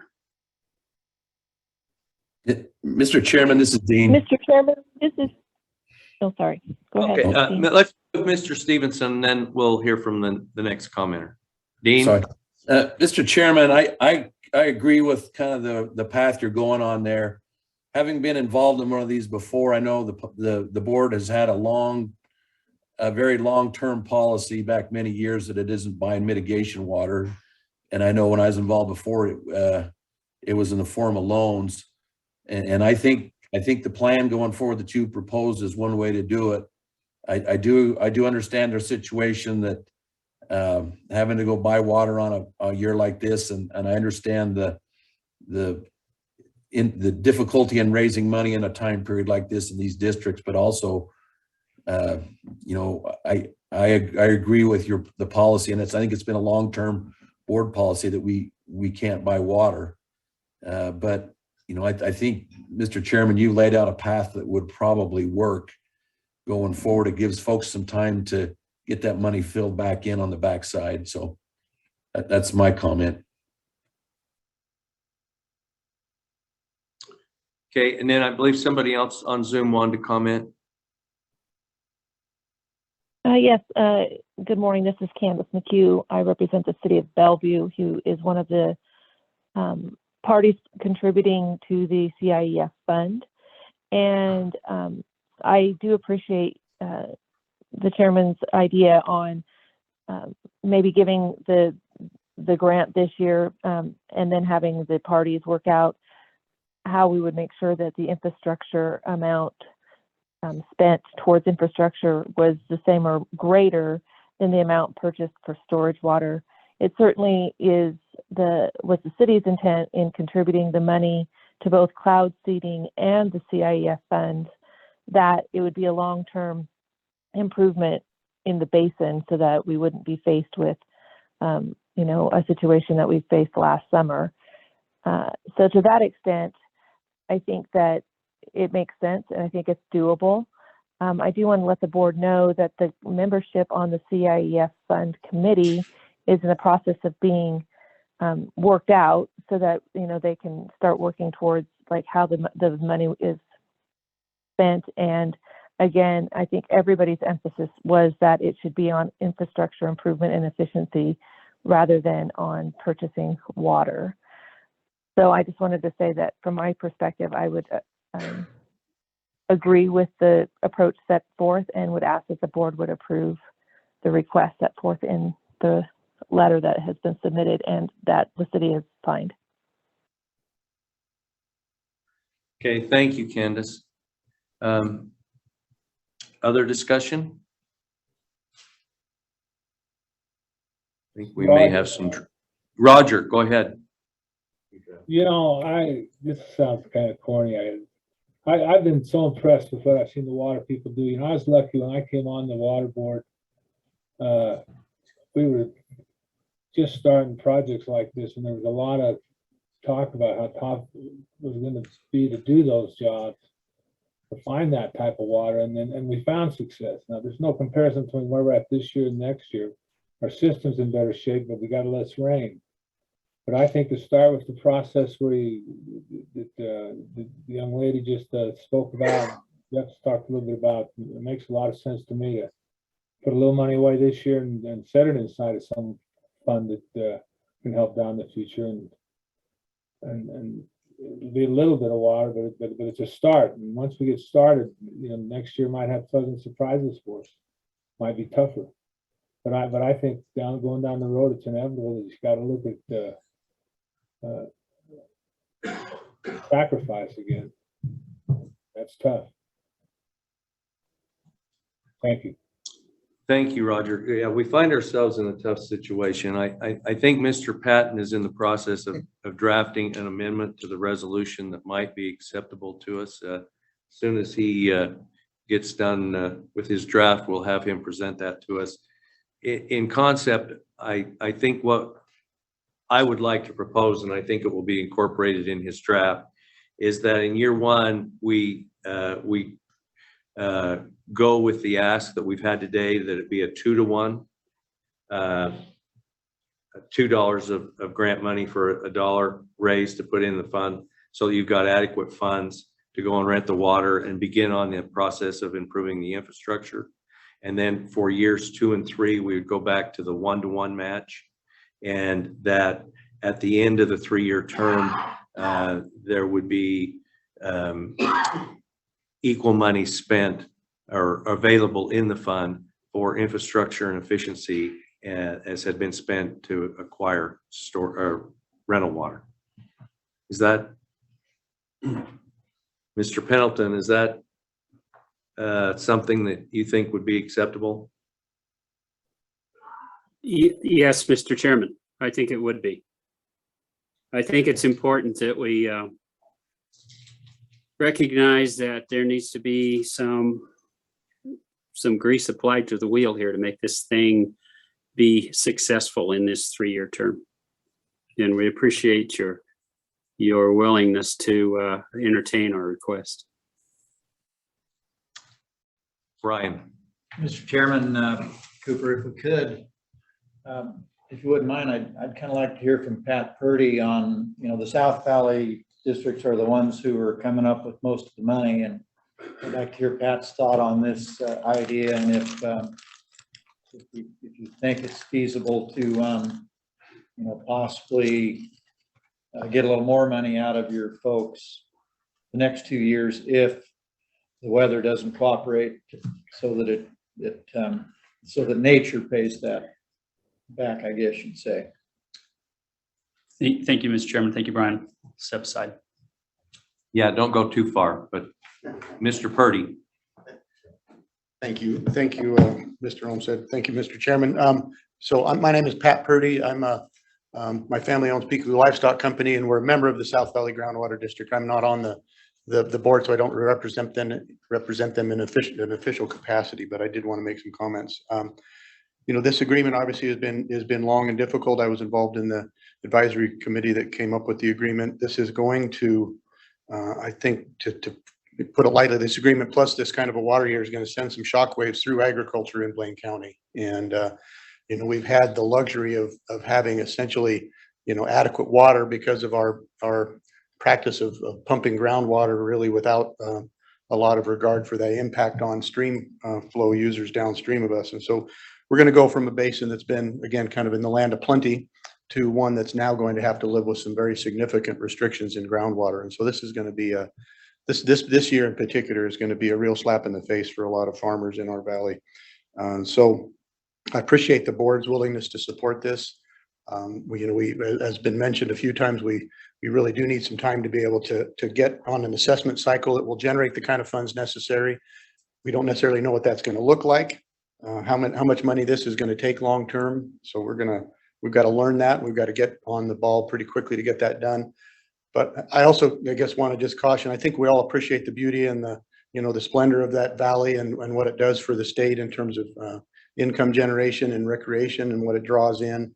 And a big part of that, I think, is the open space that agriculture provides in that valley, and that we don't just have a whole bunch of subdivisions.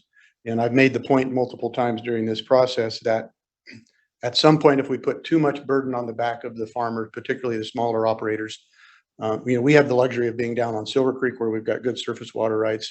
Most people in the valley don't have that luxury. They rely heavily on the Wood River, which is a pretty unreliable source of water. So if we put too much burden on the back of many of those small operators, the decision will become very easy for them to just sell that ground into development. And that, of course, is going to be a very popular thing to do in Blaine County, would be to turn a lot of that Bellevue Triangle into subdivisions. And I think we would all rather not have that happen. And I think that could actually make this water problem even worse than we're dealing with right now, where we get a lot of unregulated half-acre lots. So I just would just want to throw that out there, that we need to be careful about how much burden we throw on the back of the farmers in that valley. But I do, again, appreciate the board's willingness. I think, this is, I can't speak for the groundwater district, but obviously this is going to require probably a fairly significant increase in assessments on groundwater users to be able to to fund this water. I understand the board's position. You don't want to set a precedent, and I appreciate that. As Cooper brought up earlier, you know, we're not really eligible for recharge in our basin. It's just not really a solution.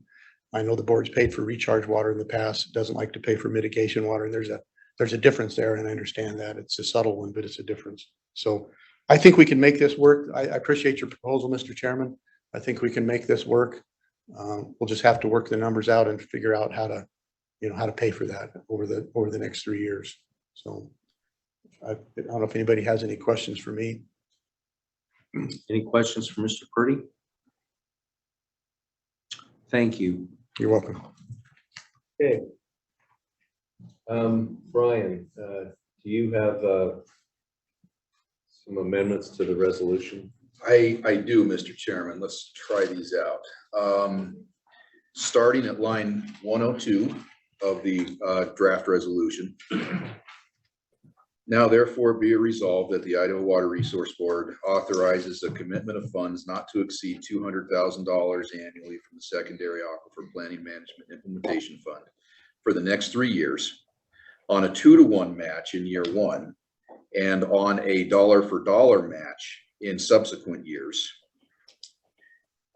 for those funds provided by the groundwater users to the CIEF, or Conservation Infrastructure and Efficiency Fund. Now, therefore, be it further resolved that this commitment of funds is subject to the director's approval of the Bigwood River Groundwater Management Area Management Plan. Next one, therefore, be it further resolved, the board authorizes its chairman or his designee to execute necessary agreements. Therefore, be it further resolved that after 3 years, progress under the management plan, including progress made with C-funded projects, shall be reviewed, and if found satisfactory by the board may elect to extend its commitment made under this resolution. And then a new therefore be it resolved. Now therefore be it further resolved that after the initial 3-year period, a minimum of the amount contributed to the CIEF by the Idaho Water Resource Board shall be committed for conservation, infrastructure, and efficiency projects. Okay, so everybody understand that last therefore be resolved, or you want to hear that again? Okay. Now, therefore, be it further resolved that after the 3-year period, a minimum of the amount contributed to the CIEF by the Idaho Water Resource Board shall be committed for conservation, infrastructure, and efficiency projects. The intent being that the amount the board contributes over that 3-year period shall be dedicated to the conservation and infrastructure projects, but allows some flexibility in years 1 or 2, you know, for the folks to go rent the storage water. But after the 3-year period, it has to be all trued up. Mr. Chair, Yes. I guess I'm stuck on the word minimum. On a minimum, what do we? Prefer an amount equal to? Yes. At least equal to? At least Yeah. equal to. Okay, that works. And Mr. Chair, also on line 92, should we remove the words on a dollar for dollar basis in that whereas statement? It's because Brian fixed that down in the Yes. 102, therefore be resolved. So we would just strike that. That's correct. In line 92. Okay. Yes. Okay. Any questions about the proposed amendments to the resolution?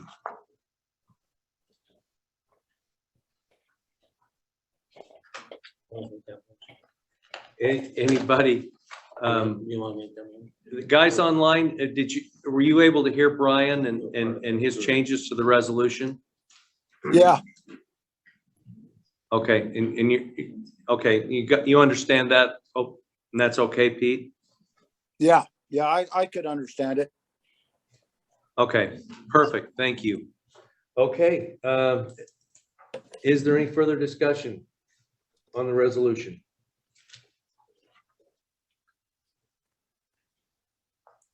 Mr. Chairman, this is Carl Pendleton. Yes. So if I understand this correctly and things go well, that means we have the commitment this year to purchase the water in this amount.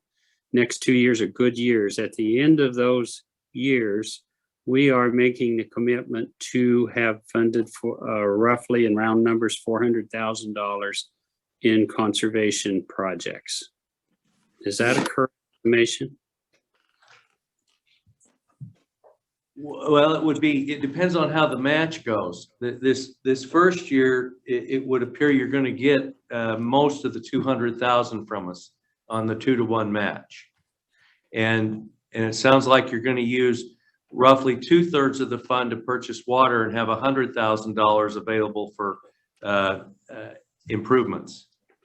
And then in years 2 and 3, you would have up to 200,000 available for improvements if you took all the grant money. So you could, at the end of 3 years, you could need to prove up on 600,000 if you took all of the match money. In subsequent years, if you take less than the 200,000, then it would be whatever that total was for the 3-year period. Understood. Thank you. Okay. And you have a comment on that or anything, or?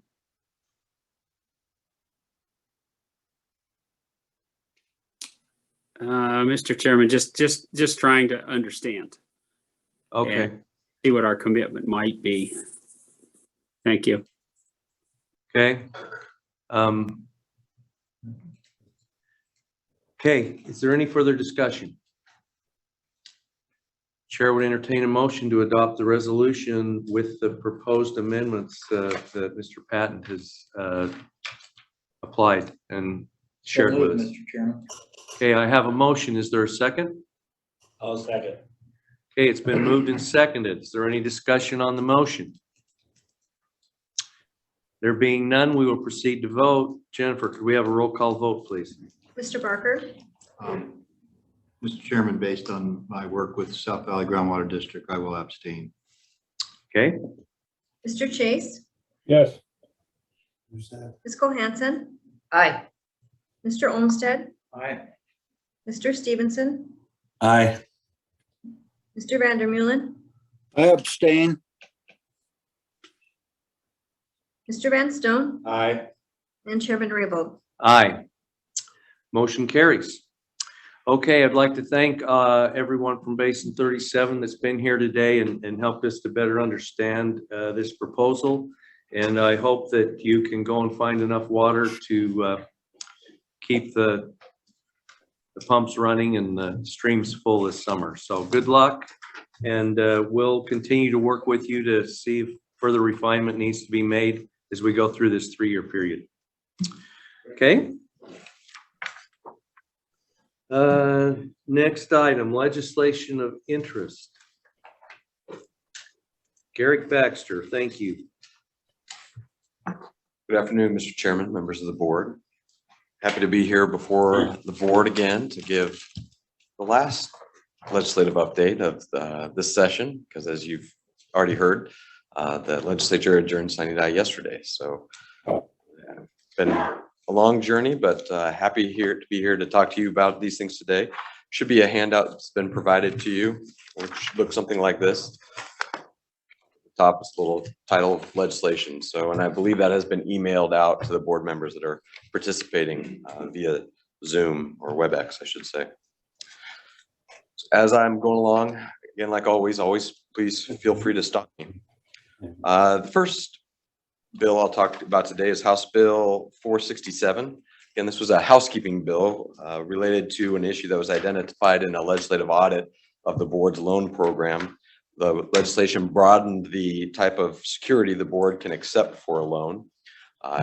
Previously, it was a very narrow, narrowly tailored, and we've broadened that to give the board more discretion there. That passed both bodies and was signed by the governor, and so will take effect July 1st, 2022. The second bill, House Bill 584 relates to the board's application for permit on Anderson Ranch Dam. This legislation declares that the board's water right application meets certain criteria required under Idaho Code 42-203A. Now, this legislation did pass both bodies and has been signed by the governor and will become effective July 1st, 2022. This will allow the board and IDWR to move forward with processing the application before the board enters into contracts with individual water users who want to contract with water from the board. So allows the application to move forward in processing. The next bill, House Bill 749, authorizes the board to appropriate minimum stream flow water rights up in the Lemhi Basin. Also authorizes the director to approve stream flow maintenance applications filed with the department. This has passed both houses and has been signed by the governor, as Mr. Semenko previously indicated to you. And so, yep, we are able to start doing work so that we are ready to go when the legislation becomes effective July 1st, 2022. The next item on there relates to the budget, and I know you guys have already spent some time on that one, so I'm going to skip that. And I'm going to also skip the next one, pending fee rules, because I believe Mr. Weaver talked about that one yesterday. And I'll jump to Senate Bill 1313, which I refer to as the Avista bill. I included this in here because I know a number of our board members that represent Northern Idaho had been pulled in on some of the issues related to the Avista water rights. I'm happy to report that this bill was held by the proponents of the legislation as the department and Avista and other entities entered into continued negotiations. And so the bill was held, and I'm actually very happy to report also too that we have reached a settlement in principle with all the parties and the department on that. The parties are taking a little bit of time. The Avista and the state of Idaho wanted to run or discuss, I should say, the settlement with the tribe. And so while they're doing that, we are in the process of preparing the settlement documents. I anticipate that we'll have the settlement documents filed with the court in May. The court has set a deadline for us to get those into the court. So I imagine we'll get those in before that settlement deadline though. So good news is we're all on the same page. The state of Idaho, the Department of Water Resources, and Avista are all on the same page going forward there. The next bill, relates to stock water, House Bill 608. And you might recall in recent years, the legislature has been passing various forfeiture of stock water right bills. This is another variation of that, and they have revised the process again. The process will continue to start with IDWR, where a challenge to a stock water right will come in before the director, and the director will make a determination about whether or not the stock water right has been forfeited. But now if the department does declare that after that declaration that has been forfeited, the Attorney General's office is to file a complaint in district court and ask the district court for affirmation of that process, or that the water has been ultimately forfeited.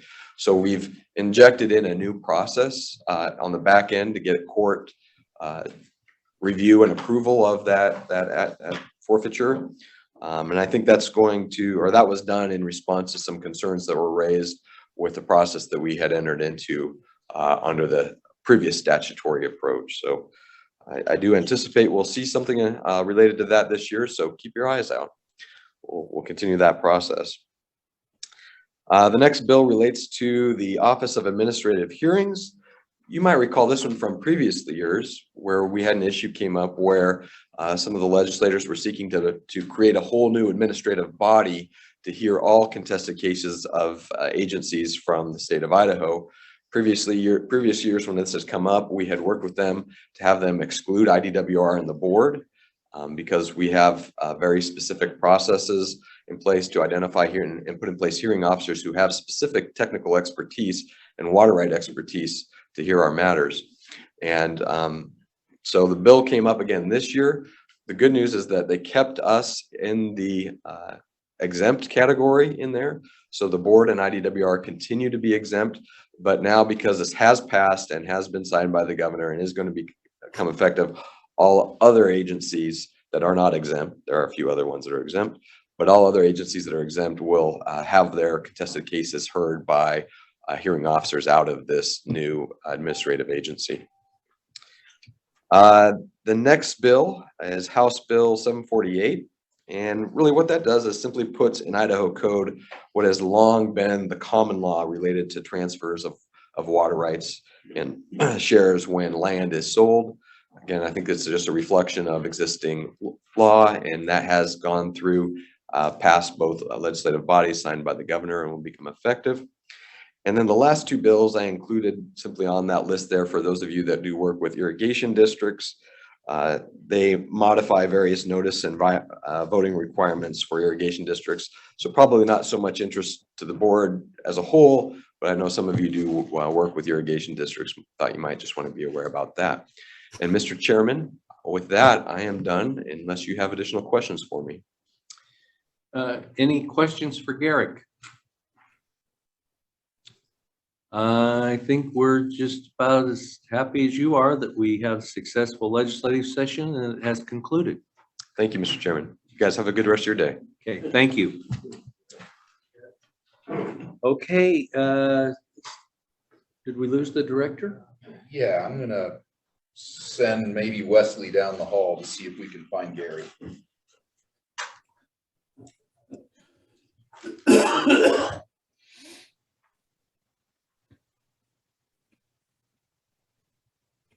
Apologize for that. No, that's fine. You're not his keeper, right? Some days. You You know, his assistant assigns some of us, you know, we each have days. Right. Part of the reason, Jeff, why they changed their request was found out how much the water was, they were reluctant to purchase the water. So I told them a couple of days ago, if you buy that water, not anything cheaper, and then you figure out a way to pay for it. Yeah. It's still overreached. They knew all along that our money was not to go for water purchases. We'll work it out. Okay, the director has returned to our meeting. You are up, Mr. Director. If you have a report for us, we'd like to hear it. Thank you, Mr. Chairman, and I apologize for the delay in your meeting. I guess Garrick Baxter has acquired a skill of being brief. Not that he didn't have that before, but anyway. I think Garrick may have sensed the need to be brief after the last discussion item took as long as it did. Well, I have 3 or 4 items I want to talk about. And the first item, honestly, is I want to talk a little bit about the budget and just call attention to the efforts that were exerted by water board members in assisting me in the road show sales pitches that we presented statewide to various legislators, and also express my impression of the positive effect that the participation of board members had in those discussions. It really was a gratifying trip around the state, and I think we could all agree that the legislators we met with almost unanimously were supportive of the proposals. And I think in large part that was because of the help of the individual board members, and in particular the chairman who traveled with me to some of the various locations. It's a lot harder to talk to both water users and to legislators if it's just a bureaucrat in front of them. And if I really have representation from all areas of the state, it's a lot easier for me to talk to legislators about these matters. And so I just want to personally thank all of you members of the board who took the time to travel and meet. And as a result of those efforts, when we presented to the Joint Finance and Appropriation Committee and other legislative groups, there was really no opposition from my perspective in principle to what we were proposing. Now, I understand that there were votes against our budget, but my guess is that those votes probably were not a vote of adverse opinion about the importance of water in the state and its development. So anyway, thanks again. I also want to call attention and just talk a little bit about the Wood River matter and the dispute and the assistance of both Brian Olmsted and Dean Stevenson in those discussions, because I've been a little bit incredulous that the parties on both sides, the senior water users downstream and the junior groundwater users, have held in there with the litigation that was ongoing. And I think both member Olmsted and Stevenson contribute greatly in dispensing a dose of reality, I guess I would call it, to the users about what they may be confronted with in the future if they continue to have this controversy carry on. So anyway, I again personally want to thank them, and I think it's a credit to everybody that's been involved, including the water users that you heard from today. I wanted to just talk briefly about some of our discussions related to the Swan Falls minimums. Ethan Geisler presented information about those minimums, and I have been amazed with our low water year, at least that we're confronting, and the lack of moisture over the last 2 or 3 months, that the flows in the Snake River have held up above the minimum, and we haven't chopped off that point between the 5,600 and the 3,900. And I'm convinced, at least intuitively, and I think the modelers can back me up, that those flows are being maintained by spring flows to the river, at least that are being sustained by the recharge efforts of the water board. And but nonetheless, we really need to pay attention. And I think the chairman and I both agree, and staff, as I've talked to them, and in management, we all agree that we need to focus and prioritize developing a plan to address trust water rights and the sustenance or the sustaining of those minimum flows. The state is obligated to maintain those. It's a trust obligation, I think, both to the power company and to the users. And we need to prioritize it as we look at these successive dry years. The last subject I want to just discuss briefly is what we may be confronting this year in terms of water administration. And I'll just highlight a couple of sets of facts that I think will be difficult for us. And you've heard a long discussion about one of those in the Wood River.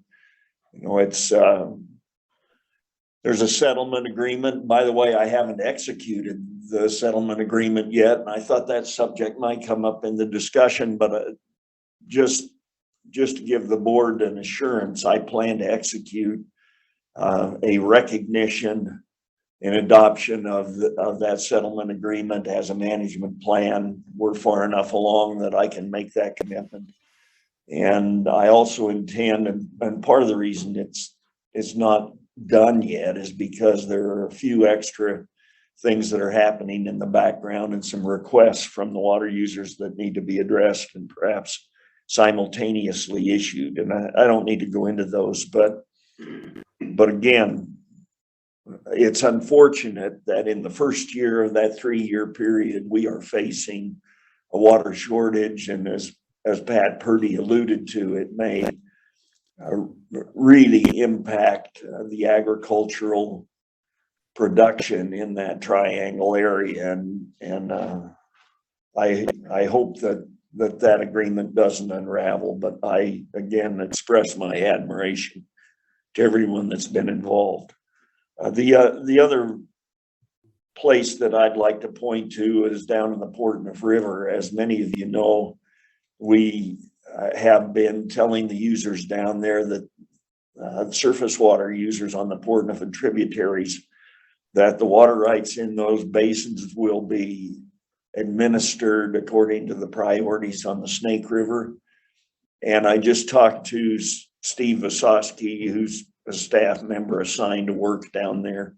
He received an inquiry from someone, I think, who holds a water right with an April 1st start date, and was asked if they could turn on, and his answer was that American Falls Reservoir was not yet full, and that water is flowing down the Portneuf River to the Snake River and contributing water to storage in American Falls Reservoir. And so the very difficult answer was no. And I think we will be faced with those kinds of difficulties this upcoming year, not only in the Portneuf. I just offer the Portneuf River or Marsh Creek as an example of the administrative work effort that the department may be required to exert this upcoming irrigation season. And I think we're really facing that kind of year, in not only in the Portneuf, but in the Big Lost and in the Wood and in many of those tributary basins. And I think also in western Idaho, we'll probably have those early curtailments in some of the streams, particularly the Weiser and others. So it will be that kind of year. I just don't see that our water conditions will improve significantly. Mr. Chairman. You have a question? Steve, Visosky have a deputy or two this summer? Get along. Water master.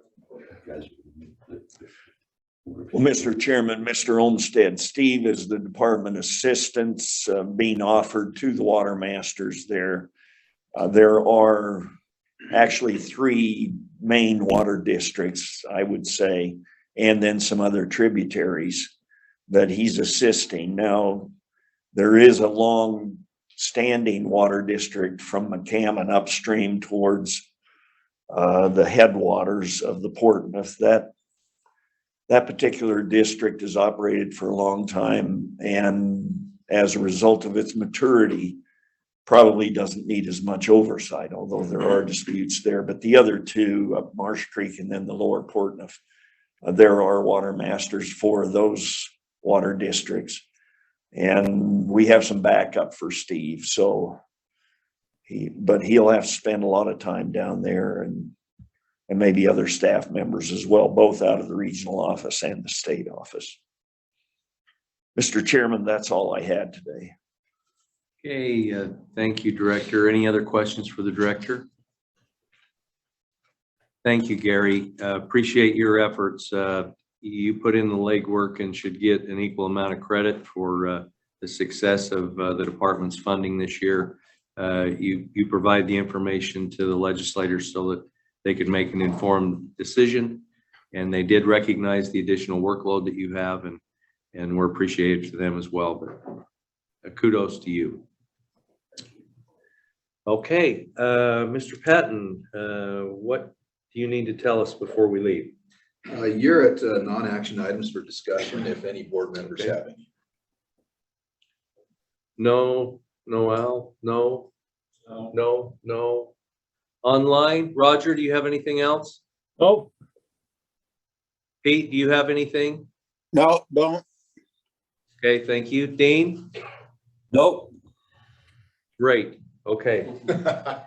Your next regular meeting will be May 19 and 20 in Lewiston at the Hampton Inn.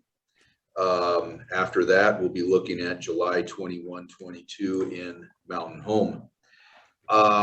Although we will have probably a couple of committee meetings between now and May, particularly finance. We'll have at least one, maybe more finance committee meetings to talk about the items that we've discussed. Secondary fund budget, the aging infrastructure program, and so forth. And then it looks like we'll also need a storage committee meeting, perhaps before May as well, depending on how those schedules shake out. Okay, anything else?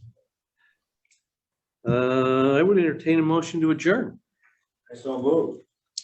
Been moved and seconded. All in favor, say aye. Aye. Any Aye. opposed? Motion carries. Thank you, one and all. Appreciate you guys being online with us today. Until we meet again. So long. Yep, we'll see you Bye. then, Dale. Have a safe, good drive back. Yeah. Bye.